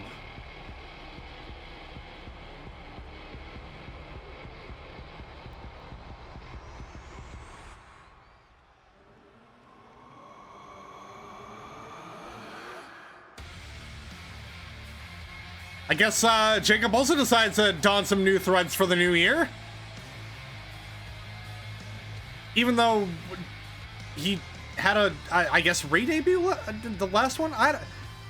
I'm still very confused, but now we know why he looks so blue. I suppose. Yeah, that may be one reason. And I got swing on social media, Gina saying, work gets so excited at times. Gentlemen, if you need some extra protection, I'm happy to help with that. Much appreciated. But yeah, Jacob Storm. Oof, it's so well, now we know the truth that the Bubba Mayhem we knew wasn't actually Bubba Mayhem. It was it made me really makes me wonder how much it takes for a demon to take up a form for so long. Well, from my limited knowledge of otherworldly magics, I don't think demon magic is too far removed from Fae, so potentially some kind of glamour. Potentially, I'm not 100% sure on that.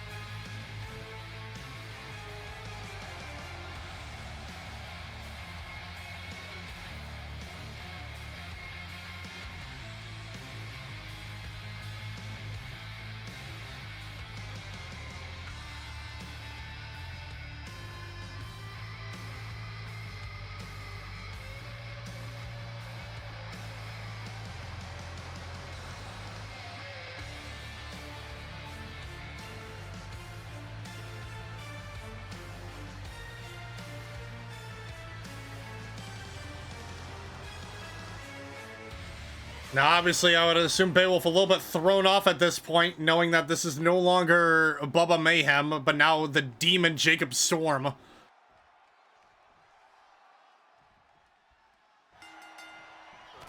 Could be putting himself at a little bit of a disadvantage here. He knew how to potentially fight fight Bubba Mayhem, but he doesn't know how to fight the demon. Well, with how many creatures Beowulf has fought over the centuries, a demon probably wouldn't be too far out of his repertoire, wouldn't you think? Yeah, but there are some surprises here and there that he comes across. I mean, that is fair. That is fair.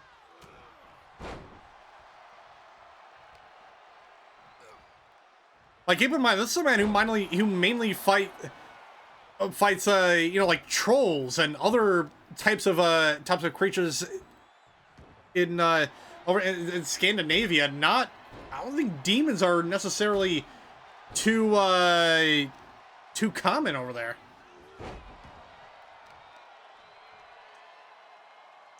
No, but as somebody who's been in this industry for a good while now, seen his fair share of just about everything else under the sun, and maybe a demon is a little bit on the outside. A vicious chop across the chest.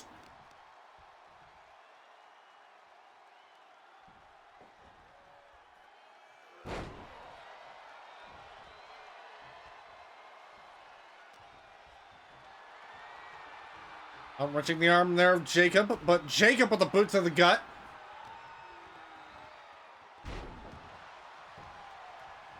Now with the cover. One. They got it, one. We're down to our final 3 matchups of the night, ladies and gentlemen.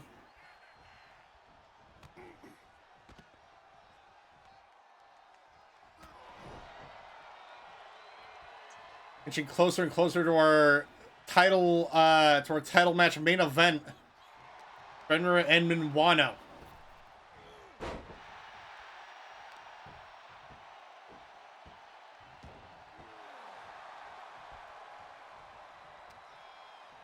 And just looking at the size difference here between these two men and just the way Jacob has been able to move and almost fly around that ring, it's well, one, it's extremely scary, and two, just an absolute joy to watch sometimes.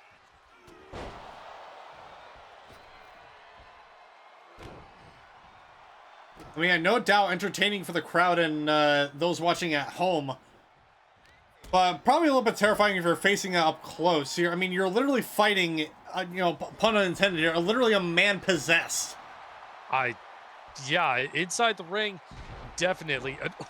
Both knees to the rib cage there. I was putting the full weight of his foot down on the ribs there of Beowulf.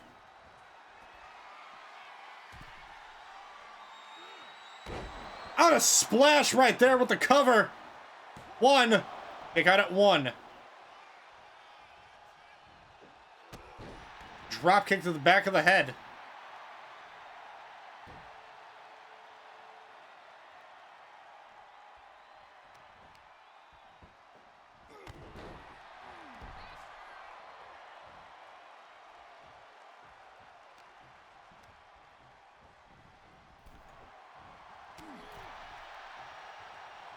Jacob on the apron now, fighting back against Beowulf.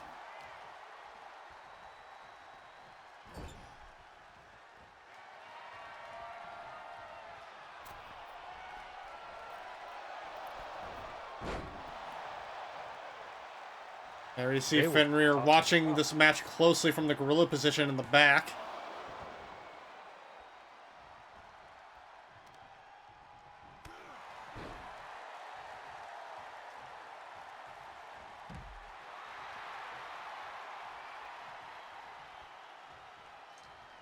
Looks like Wolf's almost tying Jacob to get back into that ring.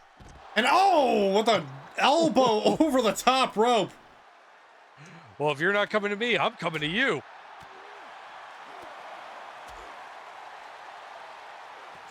Swift headbutt to Jacob on the outside. Jacob, though, kicking him away.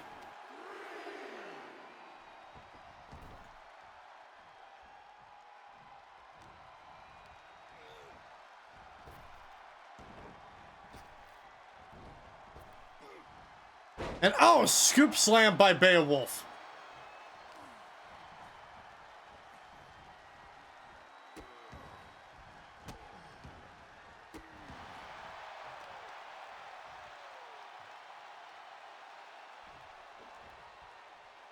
And an Uranagi by the legend.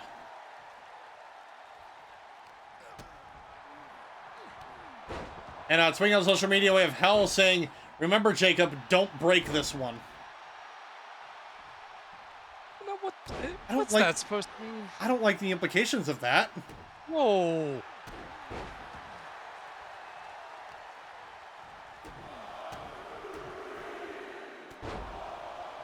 I mean, if you have to be reminded by the goddess of death not to break your opponent, what is he capable of?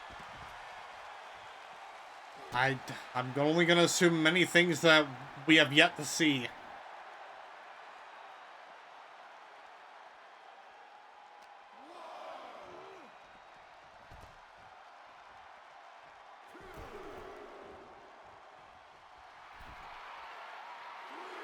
Jacob wrestling in the corner. Beowulf trying to recompose himself here.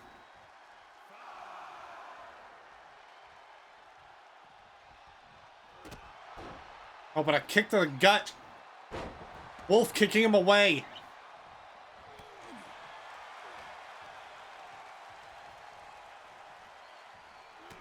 Oh, and a big chop there down to the mat. Wolf just going after that hand again, just, I don't know, maybe trying to take away one weapon from Jacob.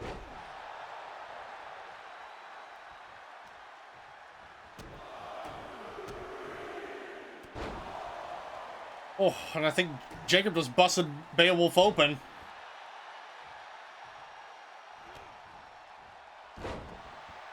German suplex there by the demon.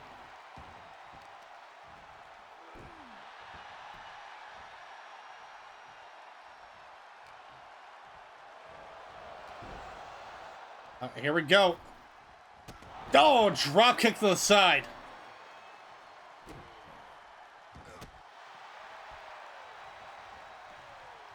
Once again, putting the full weight of his foot on the rib cage there.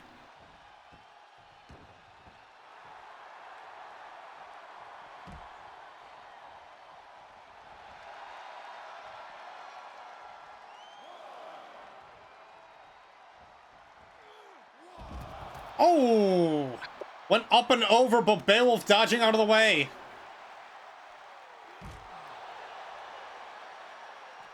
And just planting Jacob on the outside with that DDT.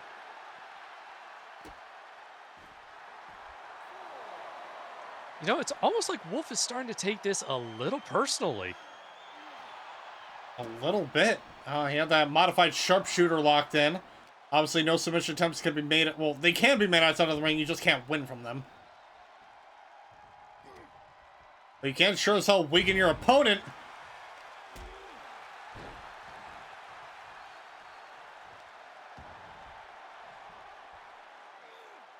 Now, Beowulf. Oh!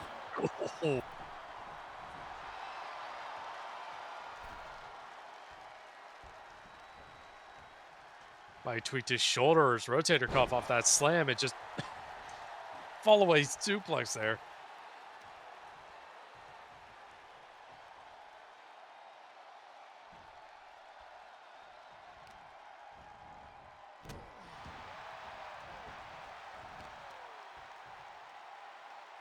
Oh. Beowulf here. With another Uranagi.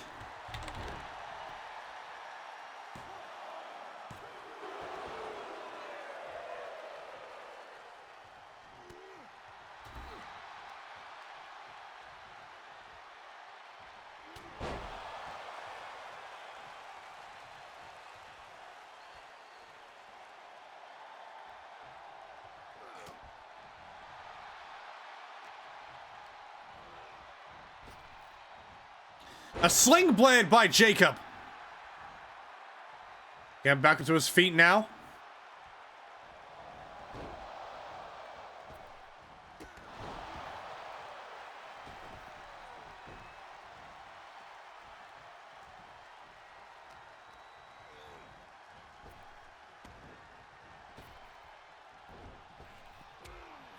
Oh, backhand there by Beowulf, though. knocking Jacob out for a brief moment before getting him back onto his feet. And dropping him on the turnbuckle, busting him open, going for the cover. 1, 2, kick out at 2. Snake eyes off that turnbuckle, split Jacob. Now we got both men bleeding. And yeah, this has turned just absolutely personal by the looks of it.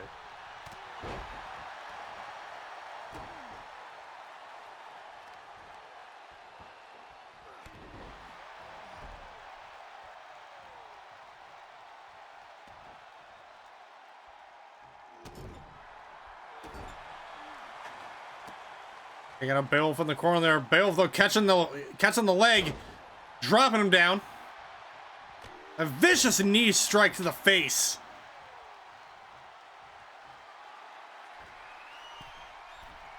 Oh, what could Wolf be thinking here? Oh, diving forearm, but Jacob rolling out of the way.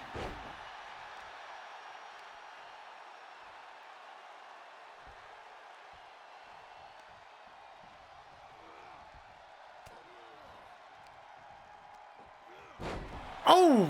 Phew.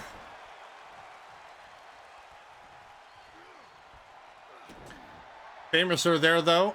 Looking for another one. That could be it for the legend. 2, 3.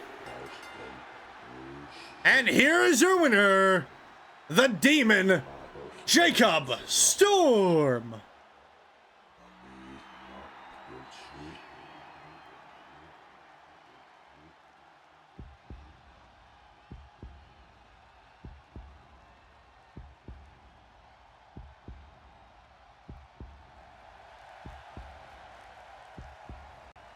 I mean, a well-fought match by Beowulf, but this Jacob Storm, he is just...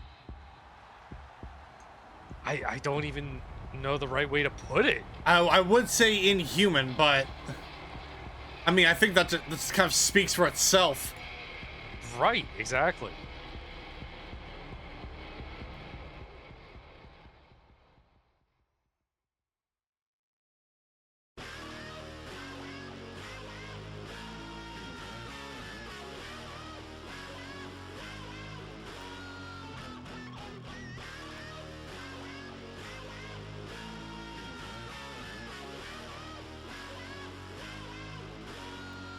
And tweeting out social media, Fenrir was saying, "Embrace your evil, embrace Ragnarok." I think we're good. No, I'm all right. I'm good. Thanks. I appreciate the offer. I'm not religious, so it doesn't really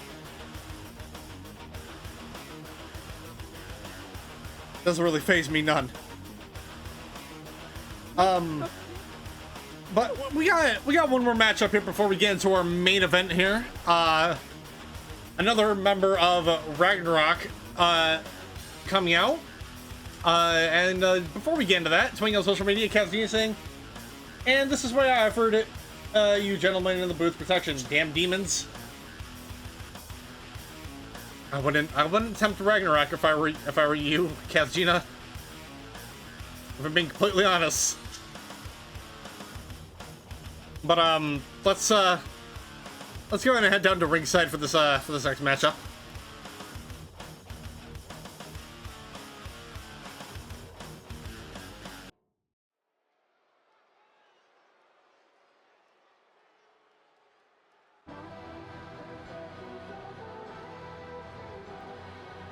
The following contest is a singles match set for one fall.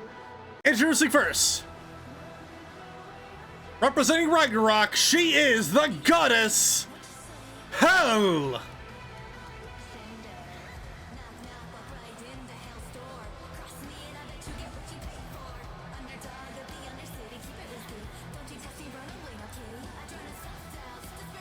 And here she is, the goddess herself. Once again, obviously wearing that new getup, I guess, you know, fit for a goddess such as herself.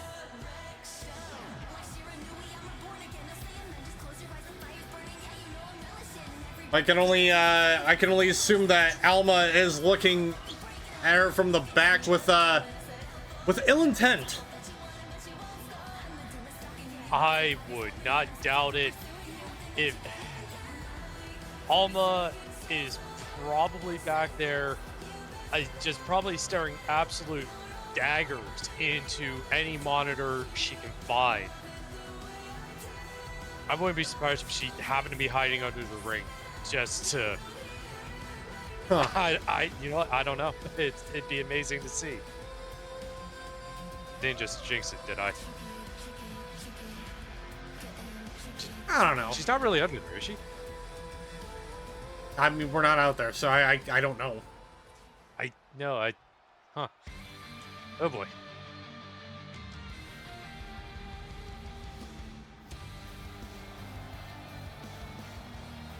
And introducing her opponent.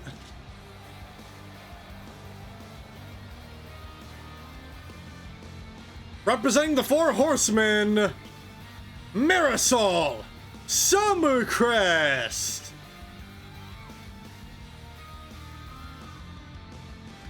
Are we ever the Goliath monk of the Four Horsemen? Truly another force to be reckoned with. But obviously, as we've kind of seen over the past, I don't know, a few weeks now, Ragnarok has been kind of getting the upper hand on almost the entire roster.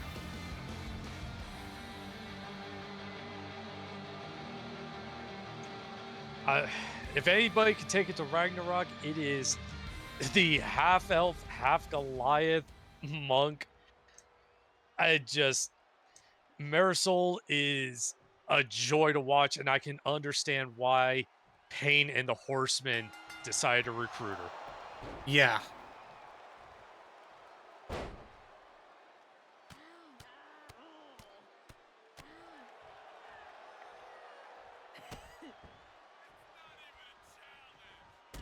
Oh, boot to the gut there. Kick to the side. Also getting her back up to her feet. Oh, just what? Just a tossing Hel around. A reverse neck breaker there to the goddess. You know, we talk about size differences here in WPW. This is another major size difference here. As Marisol with the power bomb, but not enough to put her away.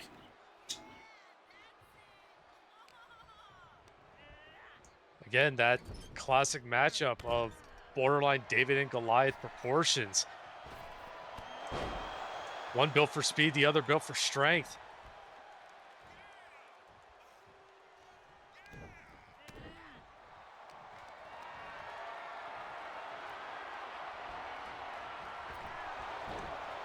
Oof, and just leaving Hel out to dry on that one. And now the ground and pound game. And Hel back up to her feet once again. Irish whip into the ropes. Jumping over. And a knee to the jaw.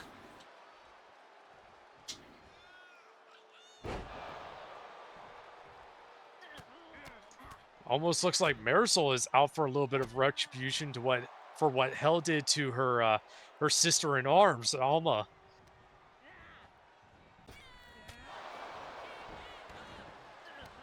Yeah, we got emotions running high right now. And it's because of those emotions that cost Minuano his match against Greg Terrace in the last episode there.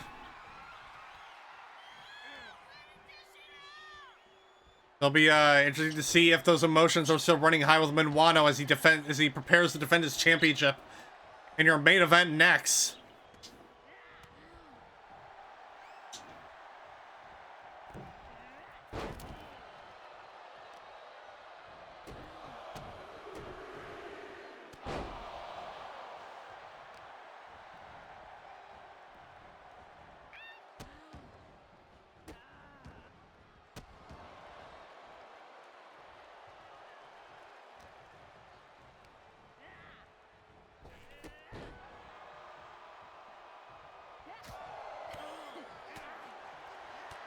A series of blows to the upper body there of Marisol.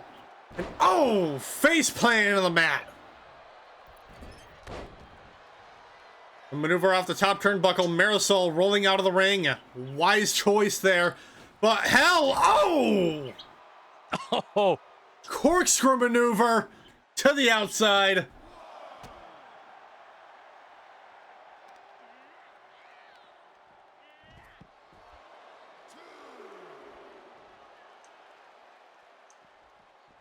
Marisol just taking it though and just throwing her own little dragon screw takedown. And just whipping Hel back into the ring. Again, you can't. Oof. Oop. Well, cover up here. 2. Kick out at 2. But you can't forget just the power difference between these two. And It may seem Marisol like a lot of running ouch, power running. slam. It looks like a lot on paper, but in the ring, it's just a 9-day difference, and any kind of momentum could just swing at a moment's notice. Yeah, a springboard drop kick there to Marisol with the cover up now.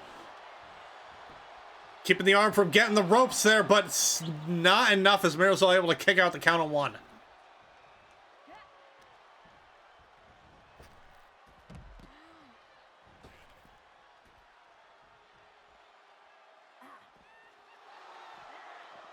Oh, both ladies went for that knee, but missing each other. Tossing her around to the outside, getting her back up to her feet once more. Continuing to toss her around.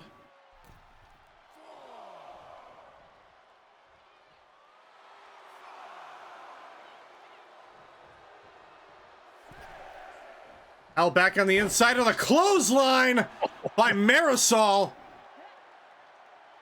This is getting turned inside out. Power bomb. Oh.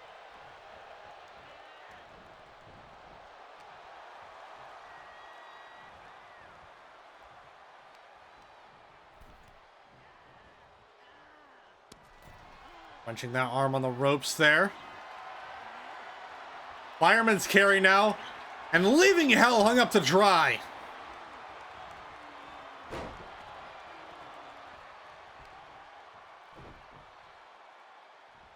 Lifting Hel up and tossing her around like a sack of potatoes. We thought that last match was personal. This is absolute brutality in a can here. We saw Marisol beating the drums of war before taking Hel outside and off the top turnbuckle with the elbow.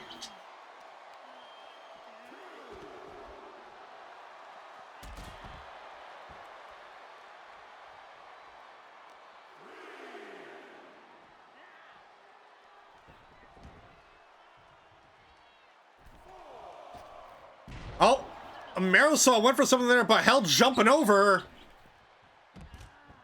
Back to the outside they go. Looked like Marisol might have been going for another one of those shoulders.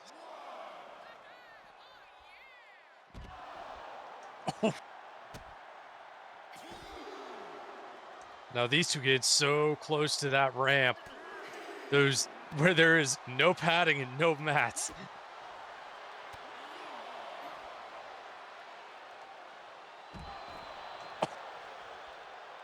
Marisol just getting dropped face first on the outside there. Tossing her back into the inside of the ring now.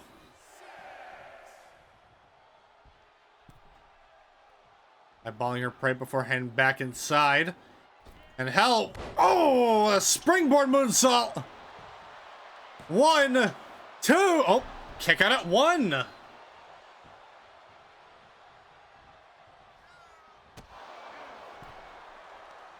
Hanging up against the ropes now. Oh. Whoa! Whoa! Hel going deep into the bag of tricks for that one.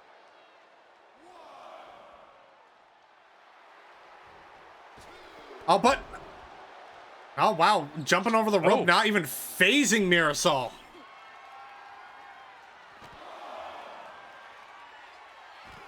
And a series of backbreakers, making Hel pay the price.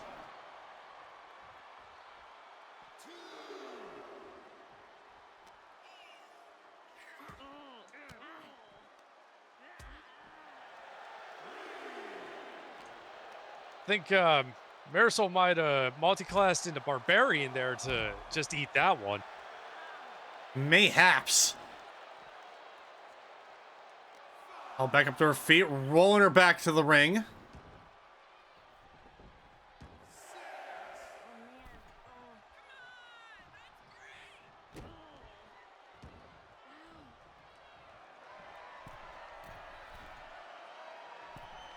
On Mara. Oh! Elbow drop off the top. With the cover now. 1, 2. Kick out at 2.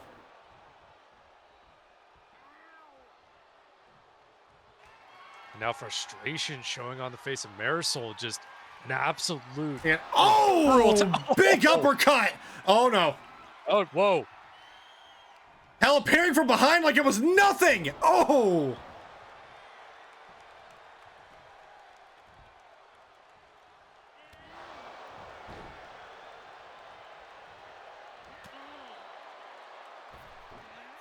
A Pele kick by Hel.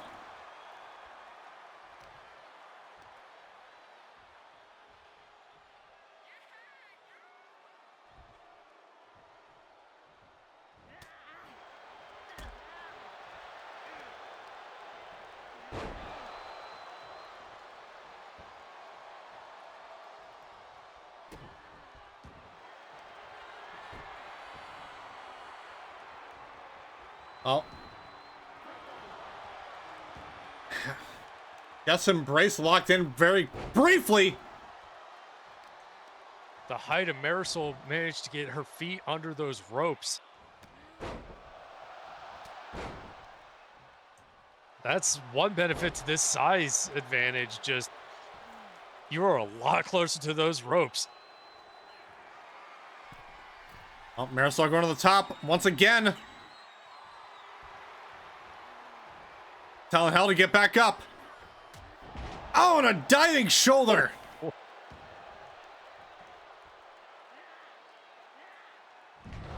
A vicious power bomb there.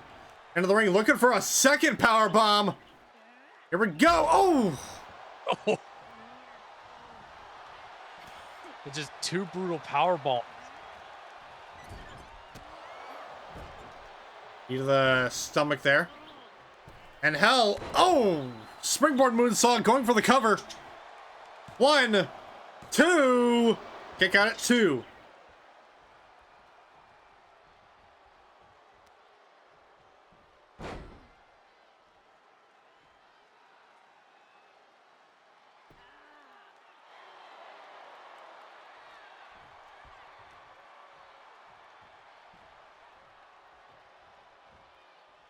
Oh, Hel taking off the padding of that turnbuckle.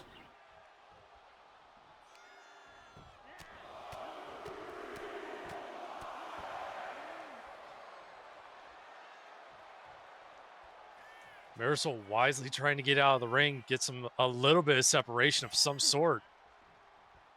Hel's not letting her. Oh.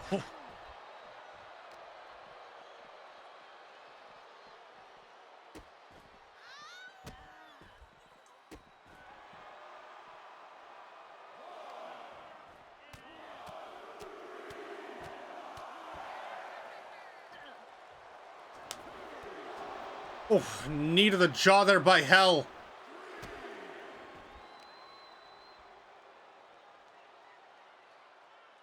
Going after that arm and wrenching it. Ooh.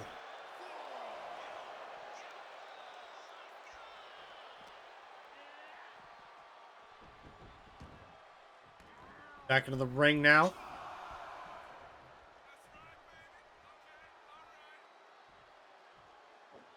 And another springboard moonsault. Going for the cover, but the referee paying attention to fixing that turnbuckle. Well over the 3 count. Hel obviously not happy about it. Marisol just, whew. That just surviving a stay of execution on that one.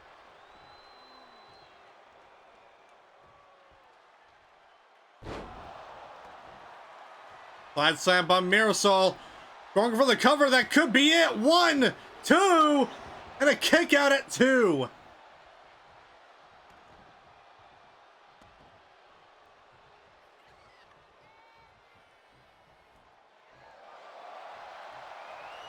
There we go. Marisol. Oh! Running her into that corner. Going for the other corner now.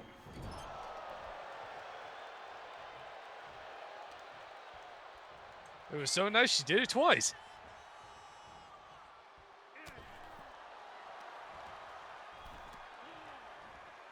Oh, wrenching around the ropes there.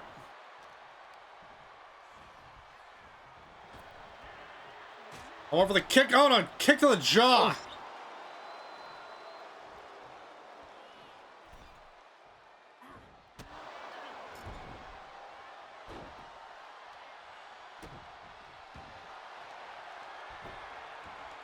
Now locking in Death's embrace once again. Is this enough to put Amira away, and she taps out?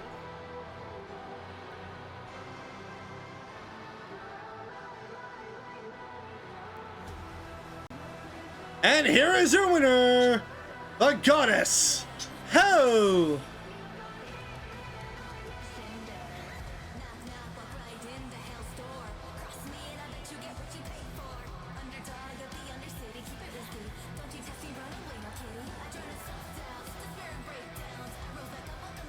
And wait a minute, hold on, coming out of the crowd! Coming out of the crowd, it's Alma Valen!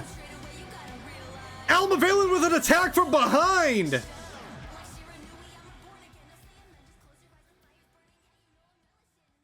Attacking the goddess! Alma making her pay the price for what happened last week! I mean, can you blame her? Yeah. Oh, hold on, I'm getting a call in from... Oh boy, hold on, getting caught. They want me to grab a mic for this one. Oh boy. Hello there, people of WPW. This is your host, JTB speaking. Bringing you in from a message from the higher up of the commission. I had to summarize this to the best of my ability. Alma Valen, you will be defending your Rocker Girl champion against Hel in the main event of the next episode. So this is from the commission, not me. Don't shoot the messenger. Okay.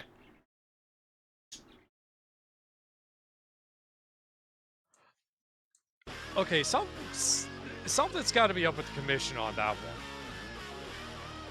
Yeah. This is...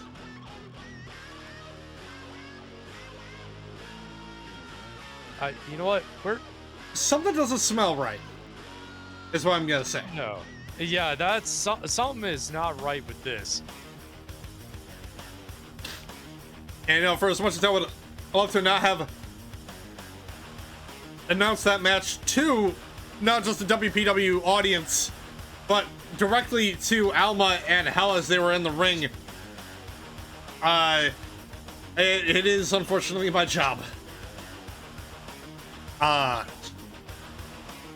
speaking of title matches, we got one coming up next.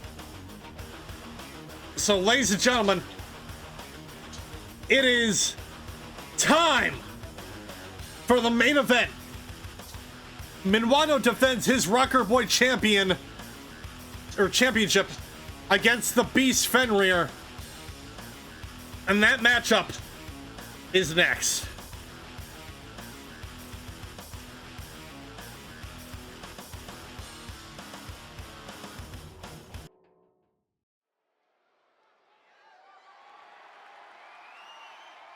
The following contest is a championship match scheduled for one fall and is for the Rockerboy Championship.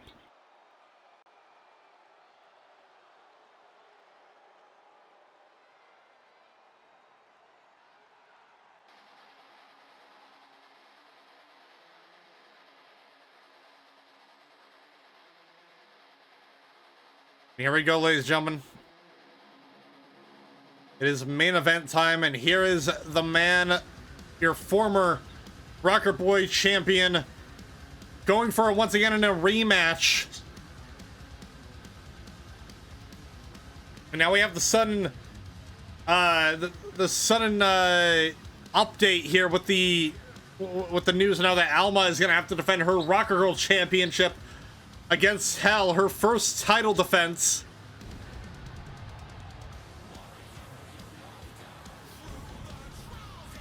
I expected a title defense sometime soon, but I was not expecting it that soon with that opponent. Me neither. And by the sounds of it backstage, neither was Alma.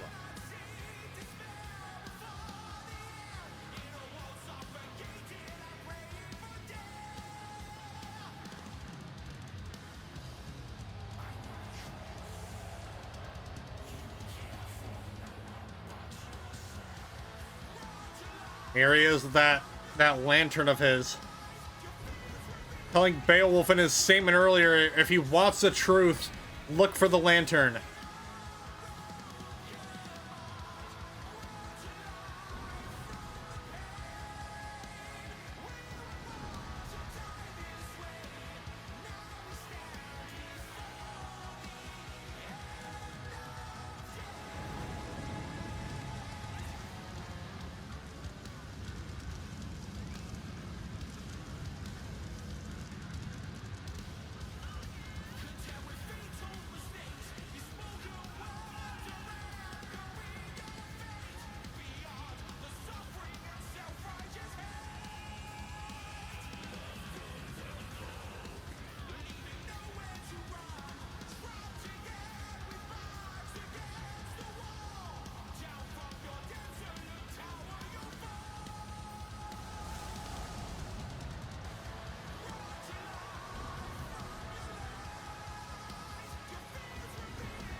You know, what's that smile? That damn smile. It's always that that cocky smile.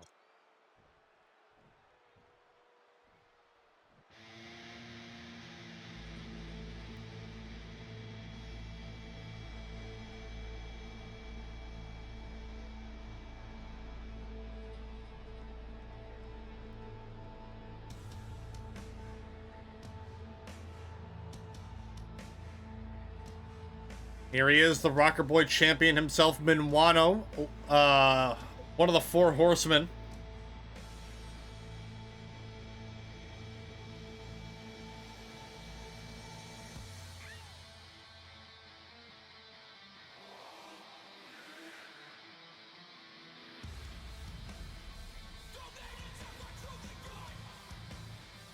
Obviously a little bit hesitant coming out here, knowing he's gonna have to be defending his championship in just a couple minutes.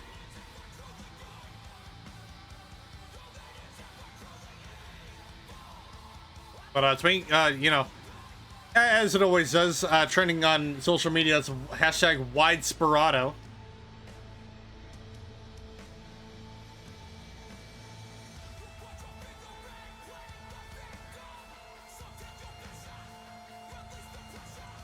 The wide boy himself defending a hard-fought and well-earned championship against, well, honestly, the man he took it from.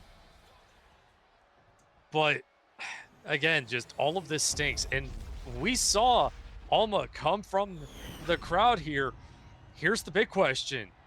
Where's Pain? Introducing first, the challenger. He is the beast, Fenrir. And introducing next, He is the Rockerboy Champion, representing the Four Horsemen, Minuano.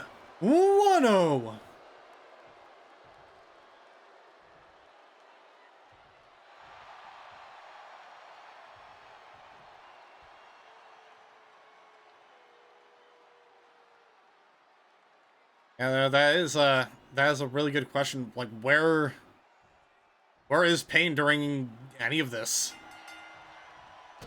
Because last I checked, I actually can't remember if he was still recovering in the med bay, or if he was already cleared. But here we go, Mandible Claw right out of the gate. Not enough to put Minuano away though. Last I heard, Pain was cleared. He more or less declined aid, but he's been, well, you get somebody like that, like really mad, and he just turns into a being of pure focus. Yeah. Oh, elbow drop there by Minuano.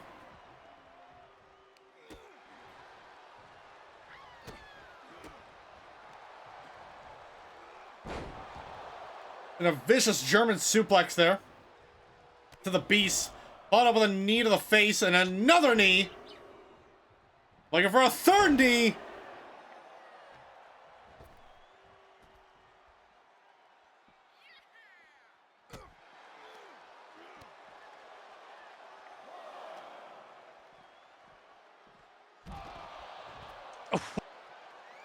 A German suplex on the outside there, right onto the mats. And Minuano is just not letting up.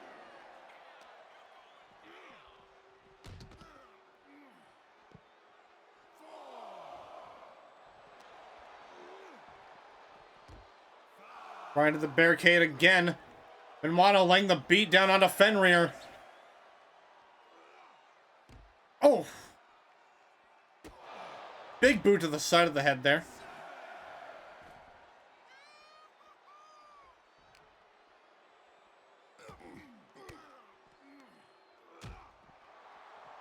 JT, those aren't your standard boots. Those are modified cowboy boots. Those are some hard-soled bottoms.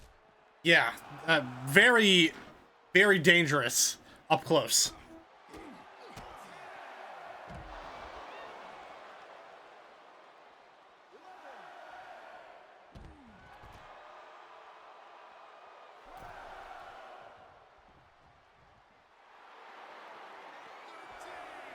Now taunting Fenrir. Continuing with that suplex there. Now following up with the pin. He back up to his feet now. Another German suplex.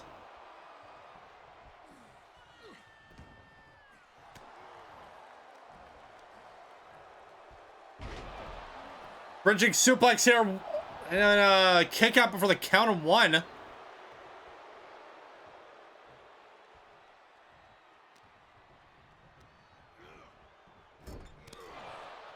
Repeat uppercut in the corner.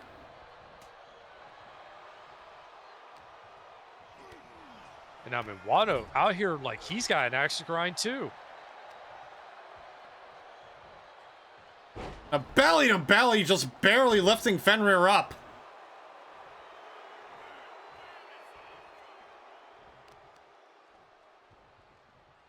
A Kamigoye!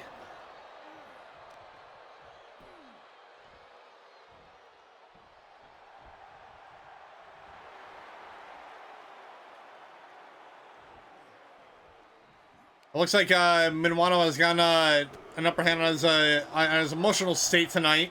Looks like he's keeping a much calmer head than he was last episode. Busting Fenrir open, though, with those series of punches. But I can say that just by watching not only Minuano, but both Alma and Marisol, whatever teaching Pain is doing, this group has become hyper-focused.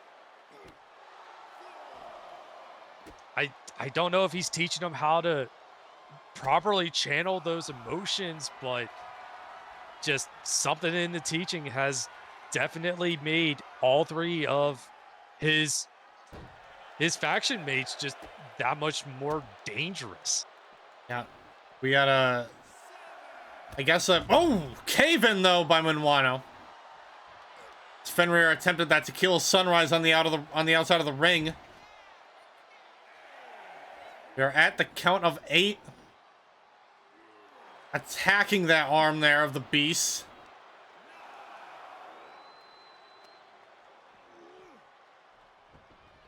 Rolled back to the inside of the ring now.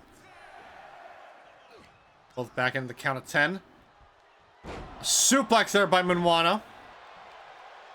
Oh, going for the cover up now. 1. Kick out at 1. Forearm across where Fenrir got busted open.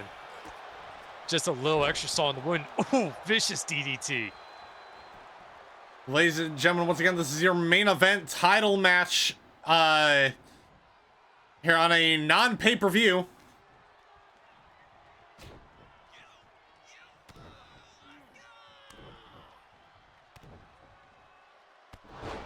As we continue on the road for WPW Stand Your Ground.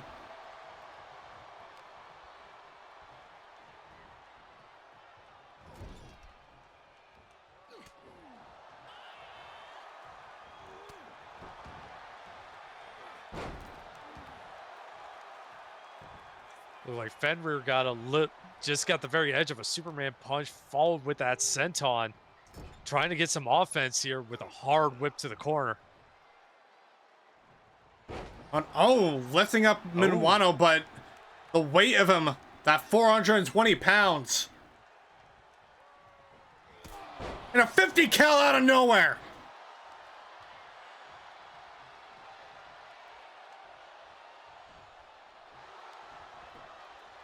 I'll go for the cover up. 2.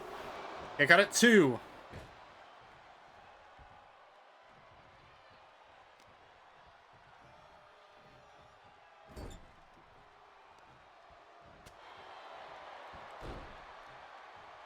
Oof, and just that vicious right elbow. And now boot to the... Oh, here we go. Fenrir just pushing that boot away.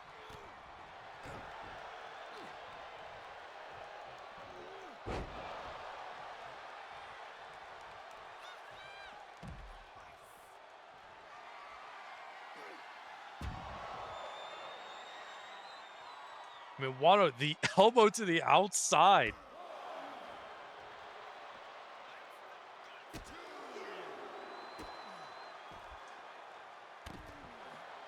Now just absolutely taking it to Fenrir here. Oof.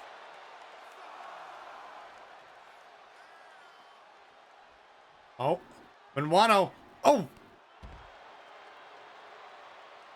Knee to the jaw, followed up with that clothesline. Continuing this assault on the outside.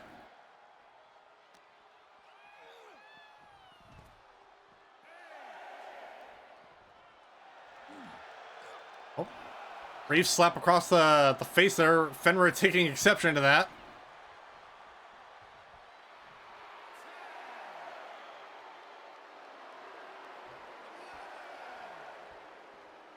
And now we have a show competition here.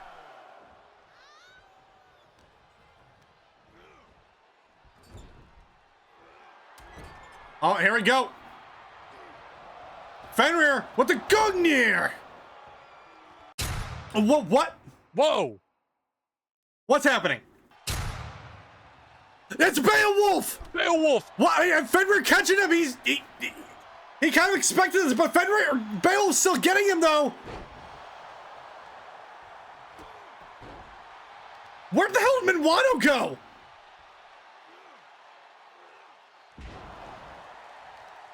Shades of what happened at the first Stand Your Ground when Fenrir took on Major Pain. A series of power bombs. What? What? What? But still, Fenrir going for the cover on Minuano, not enough to put him away. What just happened here? Did we just like picture a parallel timeline? I don't know.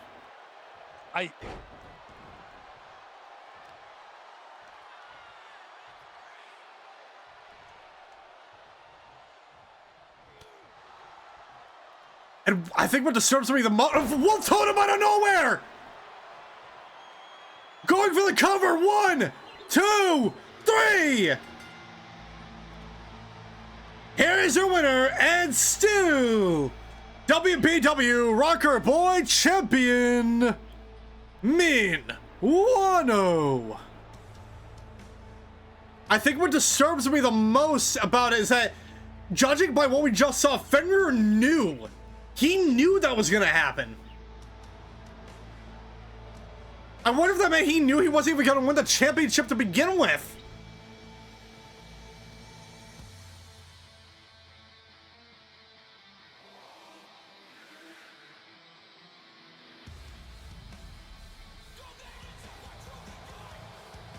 You can see Beowulf up in the stands there. Looks like Minuano maybe Rafe catching each other's eye.